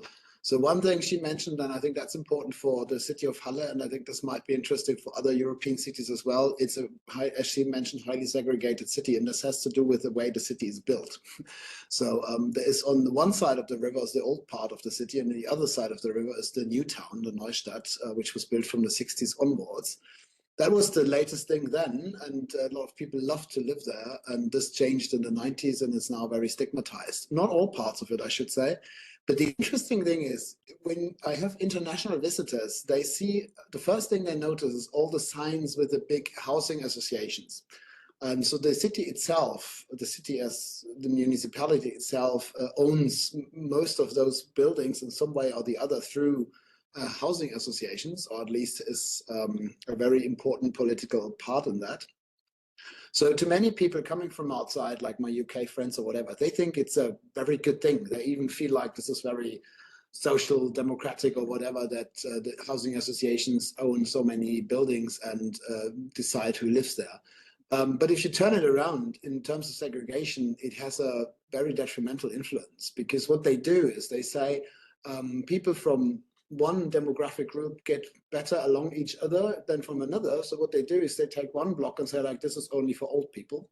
And then they take the next block and say, this is for migrants.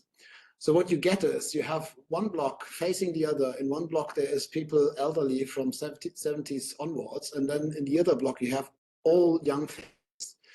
And the problems they have with each other, I argue, is not because they're migrants. It's because other people have lived here now for 30 years without young people, because everyone moved away in the 90s. Now suddenly there's families, there's young people, there's noise and all that, and teenagers hanging out, and they don't know how to deal with it. And they speak a foreign language and they look different. That comes on top of it. So that creates a very tense situation in Halle Neustadt, and it's a breeding ground for racism. It's a breeding ground for right-wing populism. We can see the polls, we can see this when elections are. So people in Neustadt tell me one bloc is voting against the other. And of course, migrant families usually do not have a voting right, so they're even not really represented in the whole thing. So that is, it was already mentioned by Amalia earlier, that they have severe problems there, and for young people it's a toxic environment they grow up in at the moment, and they have very little time to consider problems like climate change or whatever. They have very immediate problems to solve, and it creates tensions around the city as well. So this is the one issue there that really needs to be highlighted and pointed out, I think. And it's, again, marginalizing is one thing, and the other thing is how do you reach out, and it's difficult. There's many projects, we heard some of them here already, and there's many others that do that, but is that sustainable in the sense of, does it last? Can you really make a difference with the projects? Because many of those problems are systemic, inherently deeply structural problems that are not easily solved with a few projects. There needs to be done a lot more, and there's, as far as I can see, no concept so far to do that. I could go on this forever and ramble on this forever, but this should suffice for the moment on this point. The other thing is, Alina shortly mentioned the surroundings of Halle. I think that's the other issue that needs to be taken into consideration when it's about the just transition. One thing is, the youth growing up in the more rural regions is probably a lot more marginalized anyways, just because it feels a lot more peripheral to grow up there, and they're not as close to all these institutions and all person. But the other problem is they are outnumbered, and by the day, by a lot older people, by the sheer mass of old people. So there's so little birth rate is so low that young people are outnumbered more and more by the day, and this has many implications. So it's like school closures, like you have longer ways to whatever you want to find or do. So it's not like you have close by cultural or any institution that you as a young person would like to attend or go to. And if the issues are discussed in these places, it's very often the problems of the old and not the problems of the young people. So when we go, like the area I showed you before in Hedstedt, where we go, if you go into that city, it's a small town of like 18,000 people or whatever. And on the, if you drive in, it says on the plate for the town, it says Hedstedt and then in brackets Kupferstadt, which means copper town.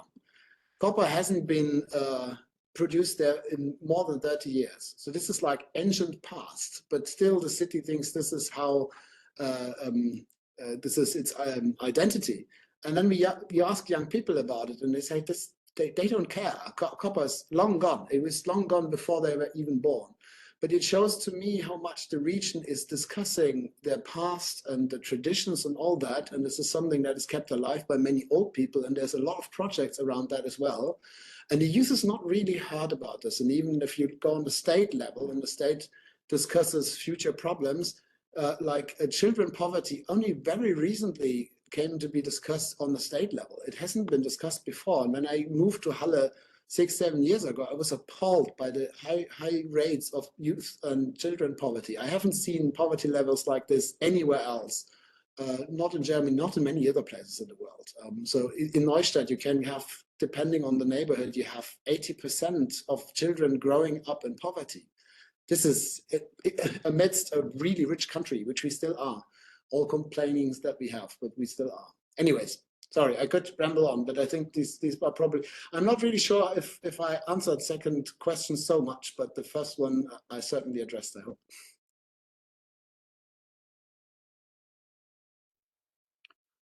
Thank you, Jonathan. I think yes, it was definitely addressed, and yeah, it's a lot of all big, like complicated and multi-layer issues there.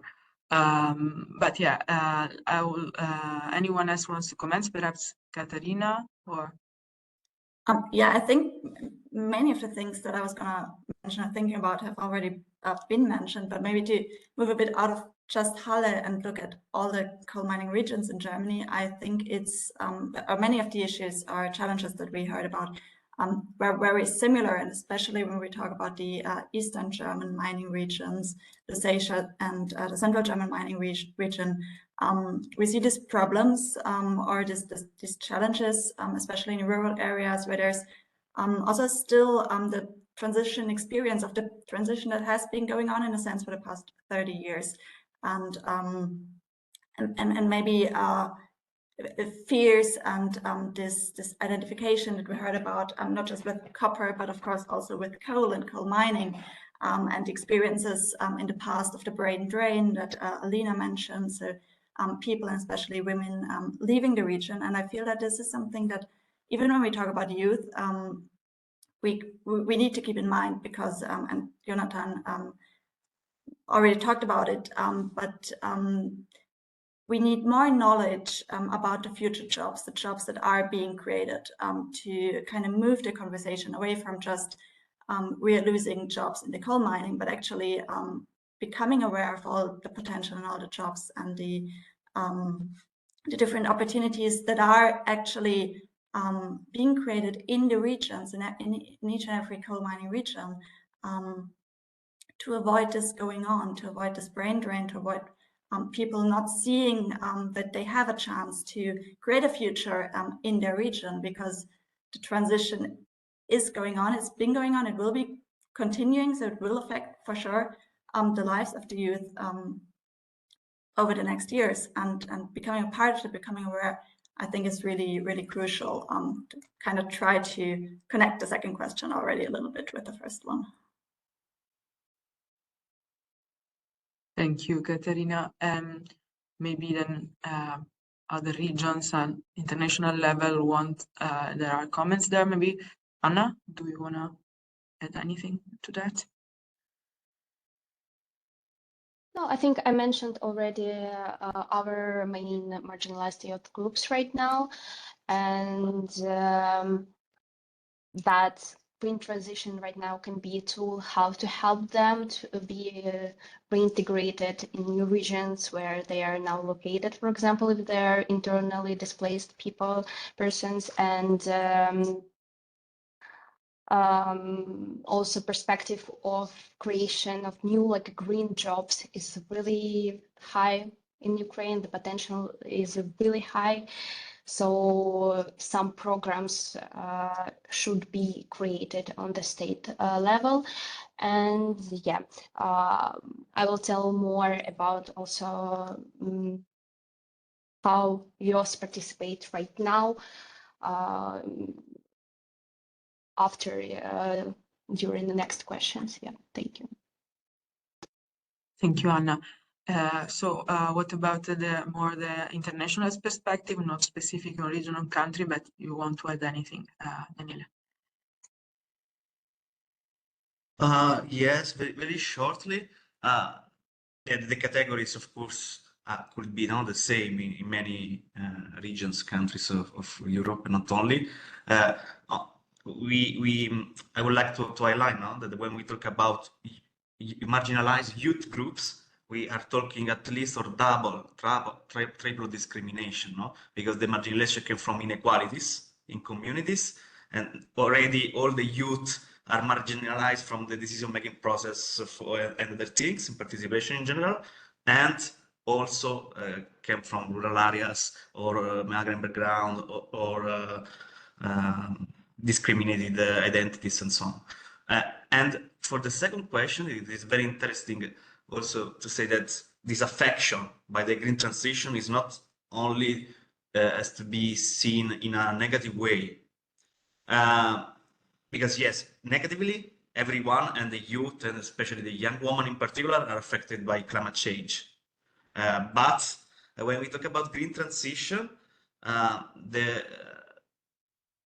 idea is also that the youth groups are deciding what prioritizing in their life, and they are in their transition period, and they are also facing a more overall transition period for communities and state, regional level, and also if you talk about jobs, green jobs, but also green studies, skills, and so on. No? And then we should be able to see how make this affection of this double transition less negative as possible for marginalized youth groups.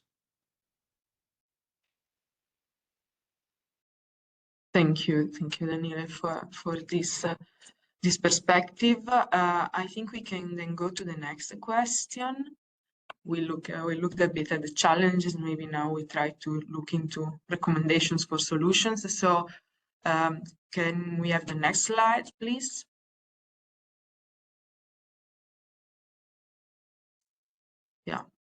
Yeah, it's still a question actually on challenges.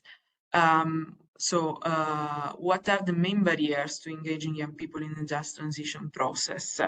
And especially, I mean, my question is, do you feel that in the region young people are overall willing to cooperate? Or, yeah, there are substantial obstacles in engaging them. So I will give the floor to whom wants to contribute. So just maybe you can take the floor and then mute. Anyone wants to comment from the panel? Okay, great. Daniele? Yes, because of course, representing a lot of different youth organizations, we spent a lot of time this year talking about challenges. And we have this map quite clear. The premise is we cannot hope to overcome the triple planetary crisis without addressing the issues of resource consumption within EU. And this is the barrier here at that many decision makers at policy level in the European Union won't only talk about decarbonization. The other challenge also are that the youth organization require sustainable and accessible funding tailored to the unique needs beyond the logic of project-based grants. So this means long-term structural support to sustain the invaluable work carried out by the volunteer and youth organization.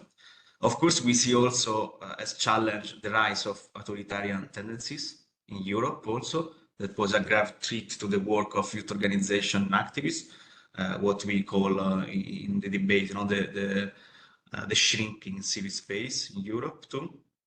And also, this is another point often misunderstood, is the crucial importance of the transparency and accountability of these processes, because also when youth organization, young people are included, there is not a clear vision of the follow-up and monitoring.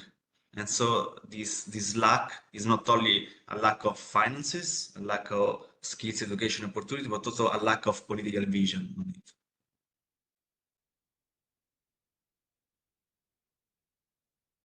Thank you indeed. Yeah, we are also at ICAS working with the shrinking city space. It's a massive issue, of course, and yeah, both at international and local level. But yeah, yeah. I would. Anyone else from the panel that wants to add anything? Otherwise, I'll move then now really to solutions. Sorry, for sure. But Anna, please. Yeah. I already mentioned that before, I would say from 2020, we conducted a few researches about perception of mining towns, of just transition, and also we made a few short documentary films about people's stories there. And I would say, I think it's a common thing will be that if you are from mining town, if you're a miner, it's like a strong identity. And there is also like saying of mining dynasties in this kind of communities. So for a lot of young people, that was a problem that their family have some influence on their decision about their future, because yes, as it's I see here in answers, barriers are financial resources, opportunities, understanding what will happen in the future. And if you are from community that is not like rich, your family is not, doesn't have a lot of income, there was a problem that a young person will be able to decide what to do in the future, what to learn in the future, only after they will earn some money in the mine. So there was a decision based on the income of the family.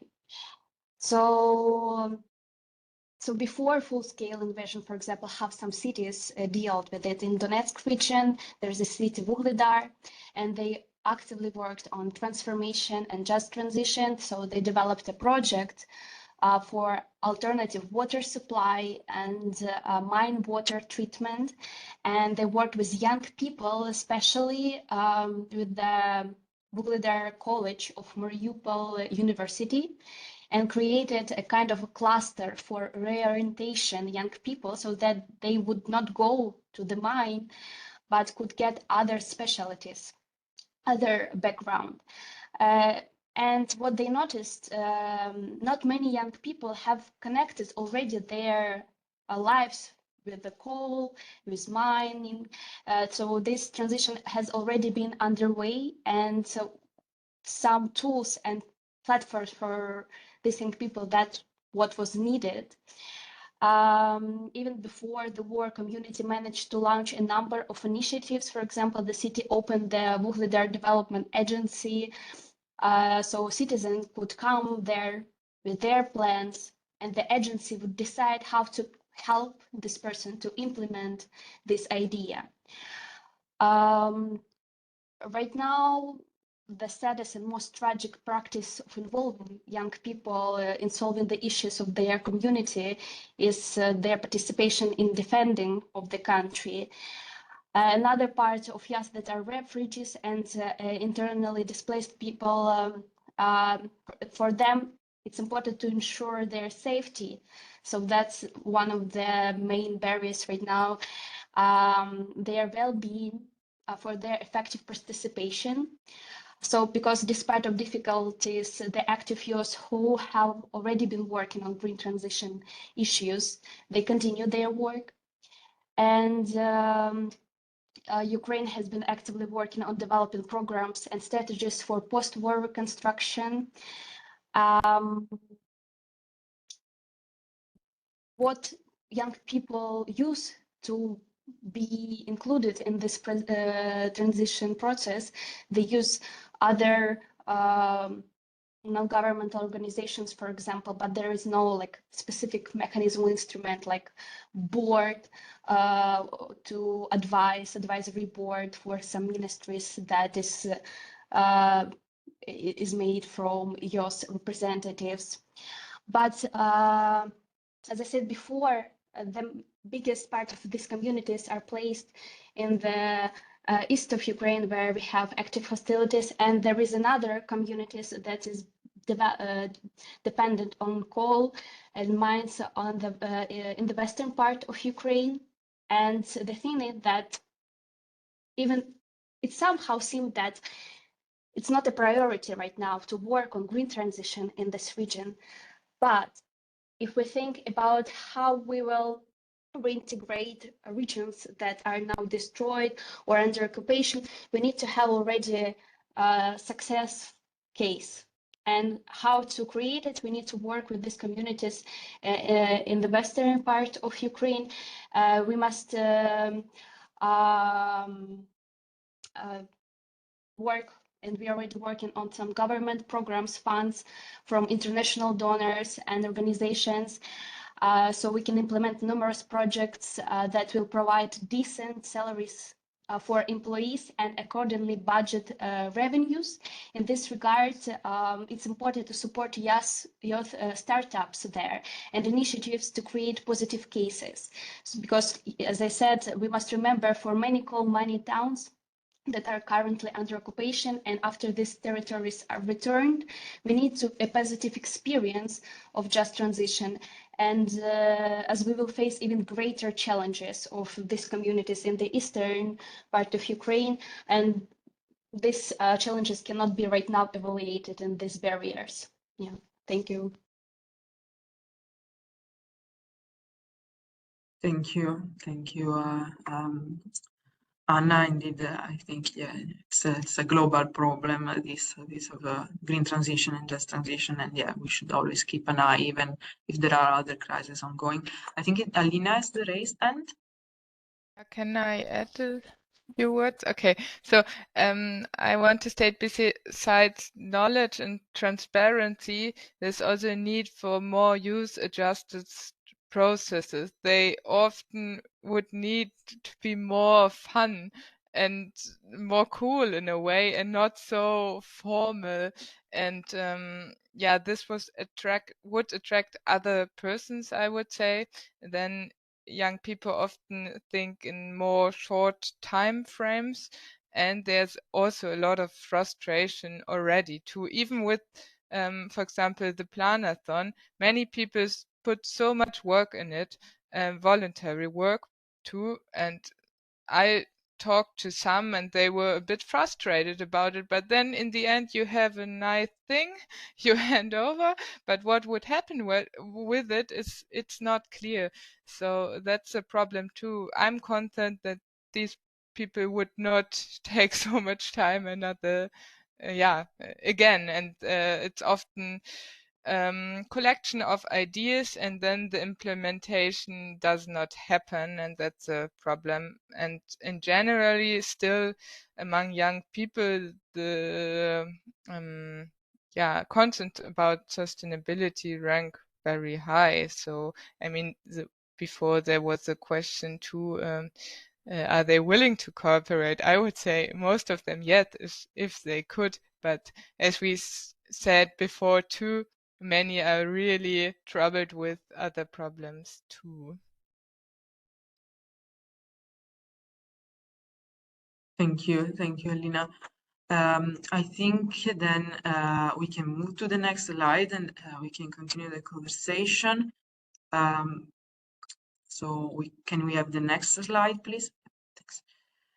So yeah, let's try to stay positive and see if there are like any recommendations that we can push through. So let's say I will address first these questions to our regional partners, but then yeah, others are also welcome to contribute if they want. And the question is how local governments can promote inclusive youth participation in the green transition process, and yeah, especially if there are examples already existing of good participatory practices that you want to share.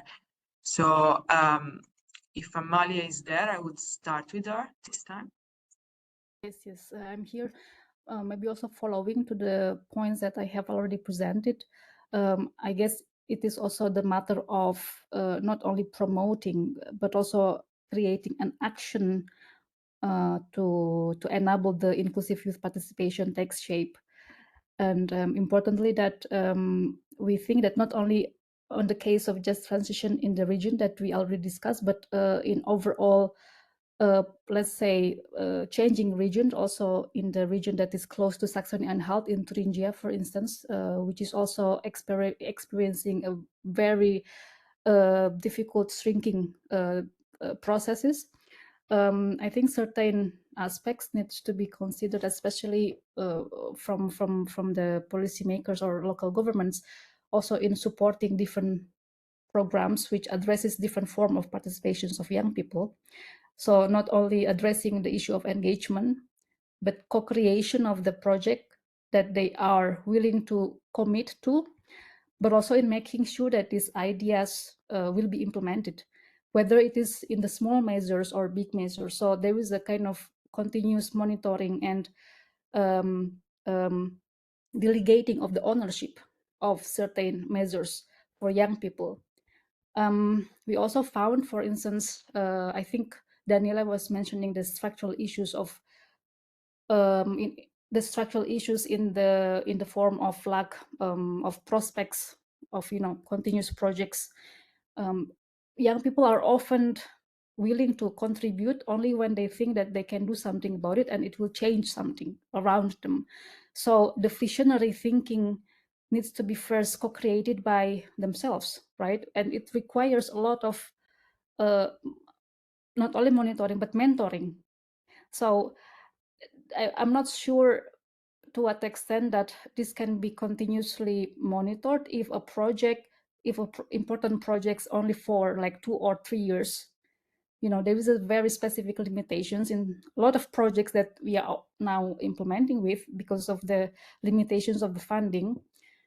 And so that was one of the consistent issues. But in order to act on inclusive youth participation, I think also certain aspects of youth-centered approach should kind of let's say should come into the discussion, and also how to make them engage on the other issues that is not only youth-related issues. So it becomes a priority, and then they kind of exposed to the regular issues that are also starting to get important for them. And additional point is also to create an effort to youthify institutional actor and to adapt their communication style so that they can reach out more young people. And I already mentioned that even within the young people itself, it's already diverse, right? In the very active, engaged young people to the young people who are very aloof and interested in any topics that is around them. So we need to understand what actually they want to commit, or they want to contribute. So this is also something that maybe can be addressed with one or two of the support programs that enable, let's say, actors, in providing certain aspects of mentoring or coaching for young people.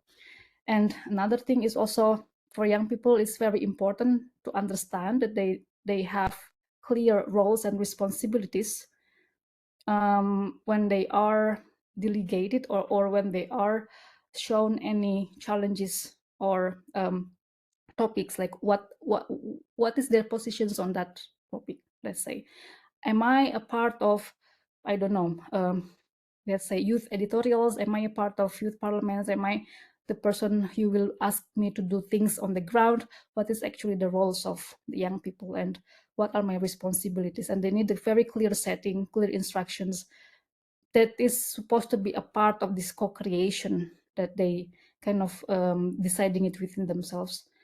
And it is very crucial to frame their participation form and sustain their interest, their commitment and motivation. So I'm not sure if I can answer these questions on how the government can promote and act on inclusive youth participation, but simply also by seeing, the structural challenges and how certain programs can address different form of participations and providing support so that it can be implemented in long term. Yeah, I think I might be adding some few things maybe in the following questions. All right, thank you, Maya. Yeah, I think it's definitely co-creation. It's a big element, and communication as well in a way that is youth oriented would help a lot. And we need to speed up a bit. I see Alina has raised hand, but I'm not sure if it was from before. Okay, so I will perhaps ask Jonathan if he wants to comment further on this question. Yes, thank you. The one point that Amalia mentioned among the many ones that I all agree with anyways is that it's bigger processes and structures that are at stake here as well. So it's not only about how can you actually engage people and give them a sense of agency and that they actually can achieve something with the things they do.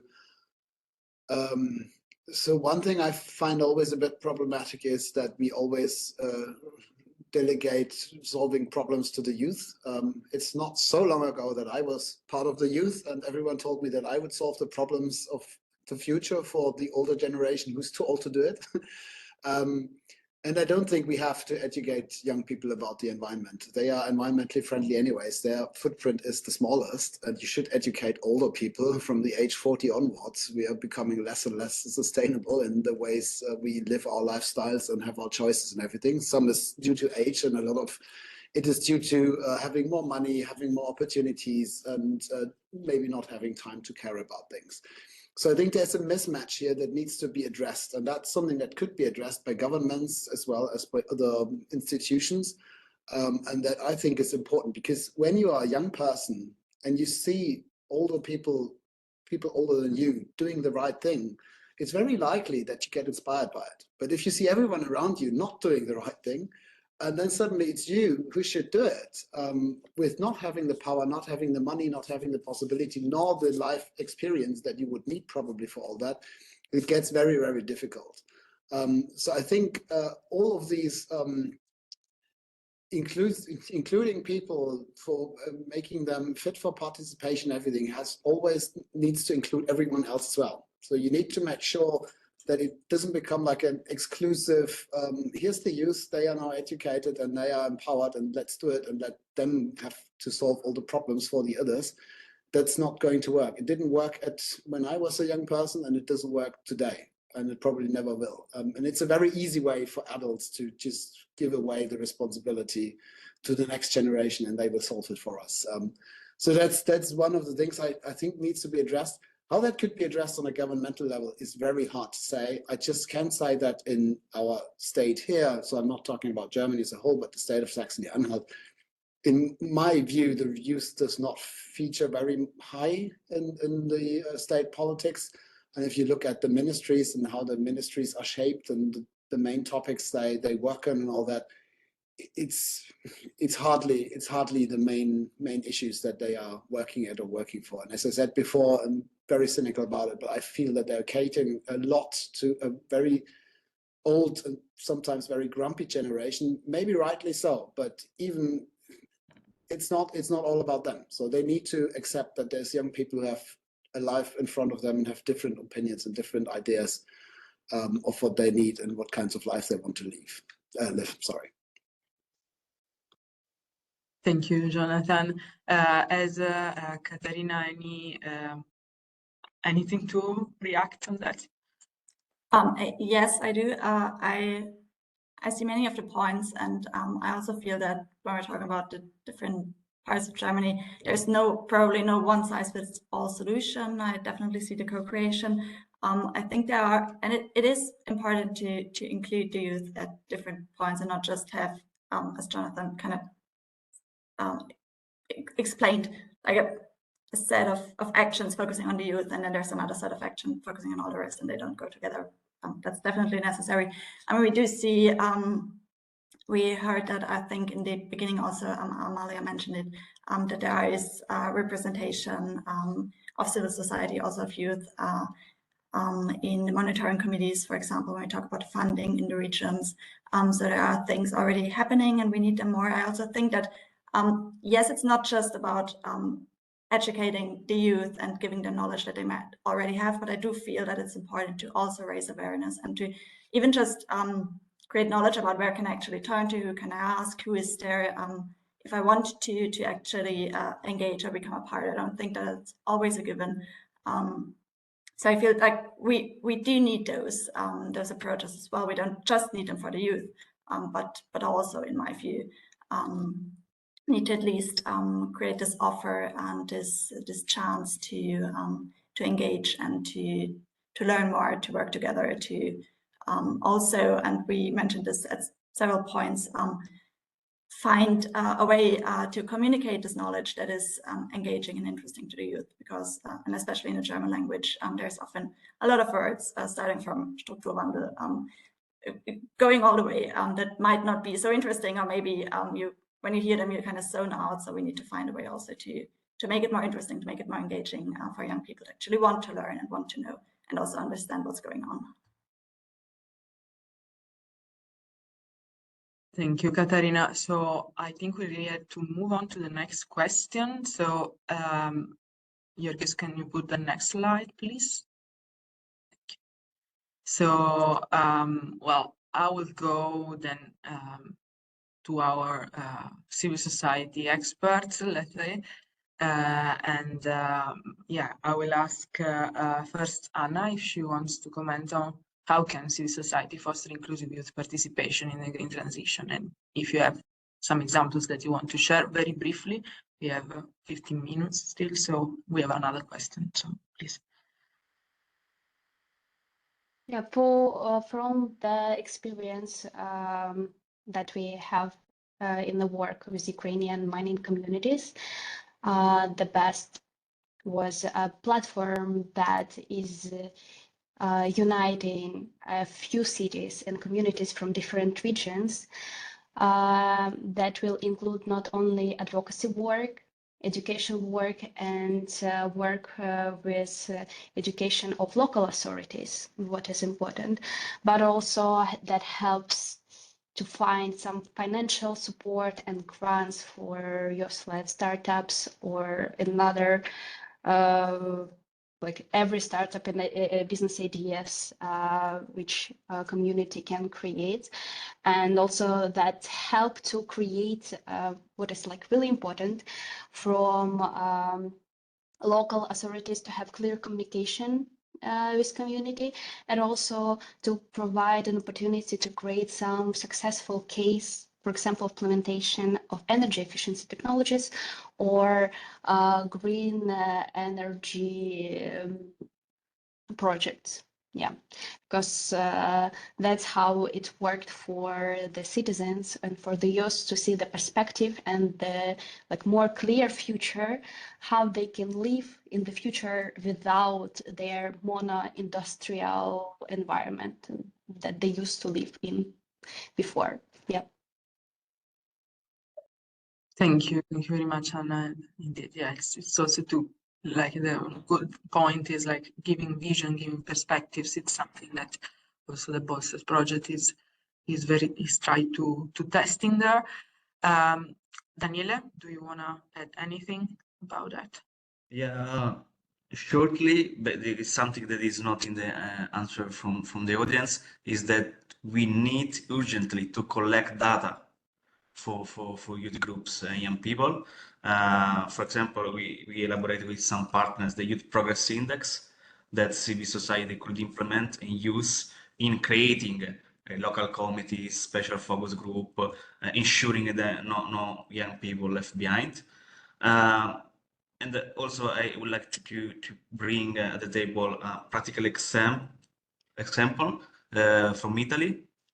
On the issue of green transition, sustainability in general, civil society uses the opportunity to have the UN agenda, no? The 2030 agenda, to establish a forum, a national forum of sustainable development, with all the categories of organization involved, and in structure a dialogue with the Minister of Transition and Environment, but NGO-led, and with a specific path youth-led. And then on this model, also regional fora, metropolitan fora, and municipality fora were built. And I think this is something that could be spread also.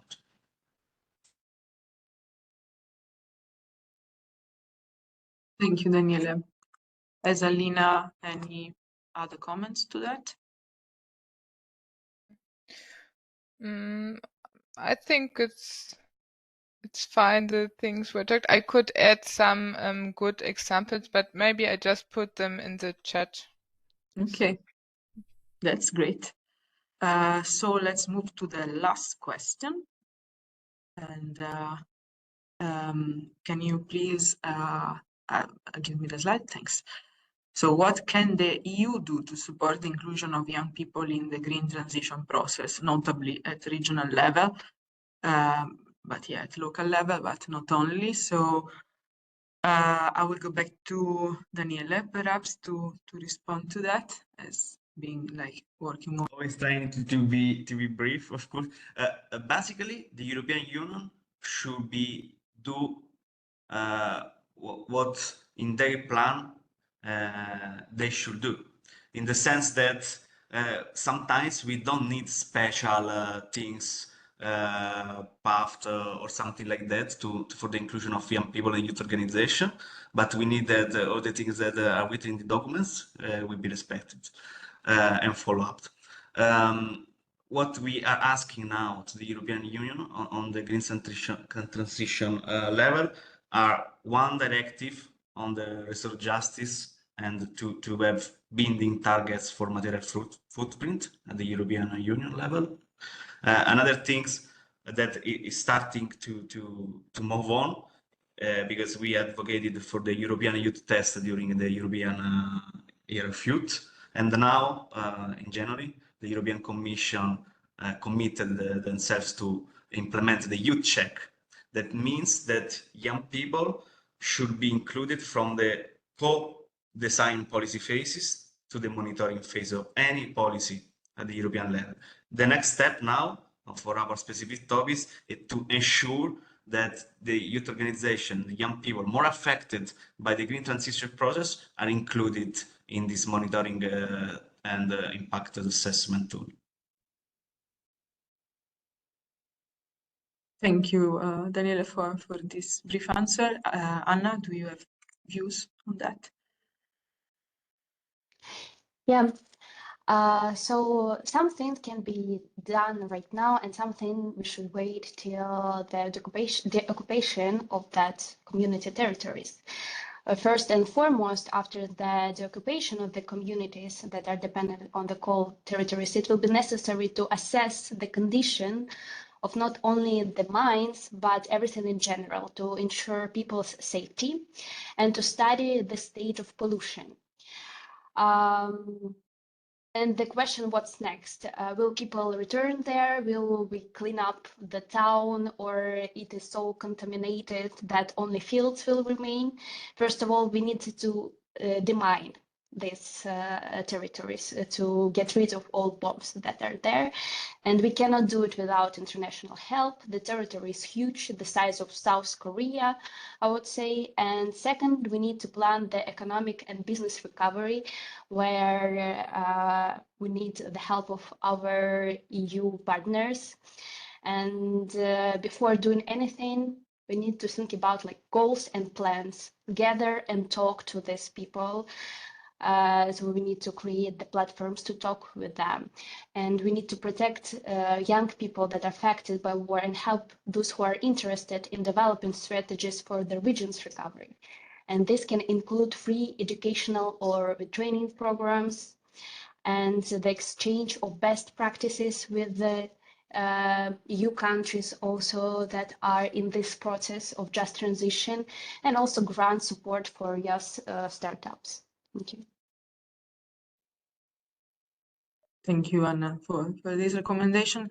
Any views from our national or regional speakers? Anything to add to that? Yes, I see Jonathan. Maybe very briefly as well, it's a question how far it is in the responsibility of the EU so to do that. So I think it would be possibly, as far as I recall, in my youth, probably still like that. You can have field trips, excursions to Brussels and all that, and the EU finances all sorts of programs where young people get an exchange across the EU. I think this makes a big difference, a lot bigger than many people think, and it's possibly a good invested money to even try harder to involve as many young people as you can to give them a European perspective, because I think this is what is lacking for many people. They have their regional and local perspective, and when you're a young person, that's a very normal thing. So I'm a geographer, I know it's very normal that only when you become older, you get like a broader view on the world, which has partly to do with how much you travel and how much you read about the world. But to get like the EU perspective and understand why it is an effort for everyone within the European countries to do that sort of transition, I think it's important to have this European view while that you can get through connecting with other people from throughout Europe. I think this is, apart from all the projects on the ground and then at the local level, I think this would be really important to make sure that whatever comes next after 27 when the next funding round is announced, that this is a part of it and is big enough and tall enough to kind of pull all the youth of Europe into these programs. I think that would be really helpful. Thank you, Jonathan. Any other comments? Otherwise, we can give the time for 1 or 2 questions from the audience, always either raising hands or typing in the chat, but we don't see for the moment any reaction. Otherwise, yeah, are there any other general comments or conclusive comments that any panelist wants to give to this conversation? And Georgios, perhaps you can go to the next slide already.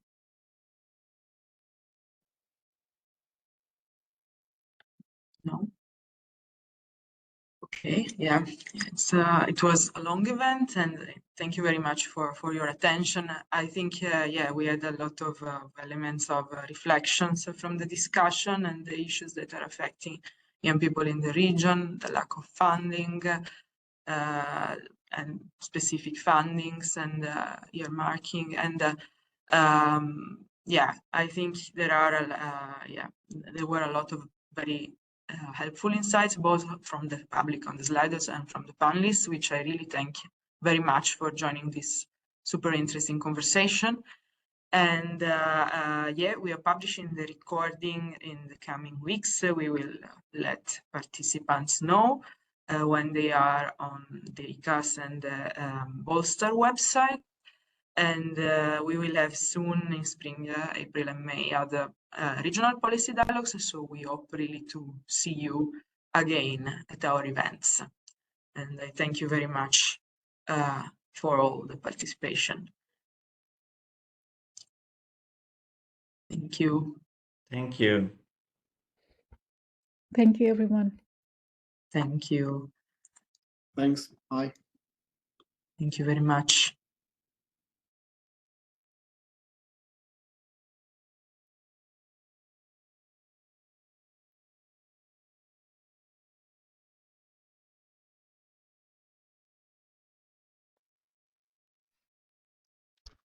Thank you and bye. Thank you very much. Bye. Have a good day and weekend.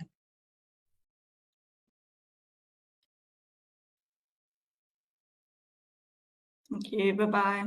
Bye. Thank you.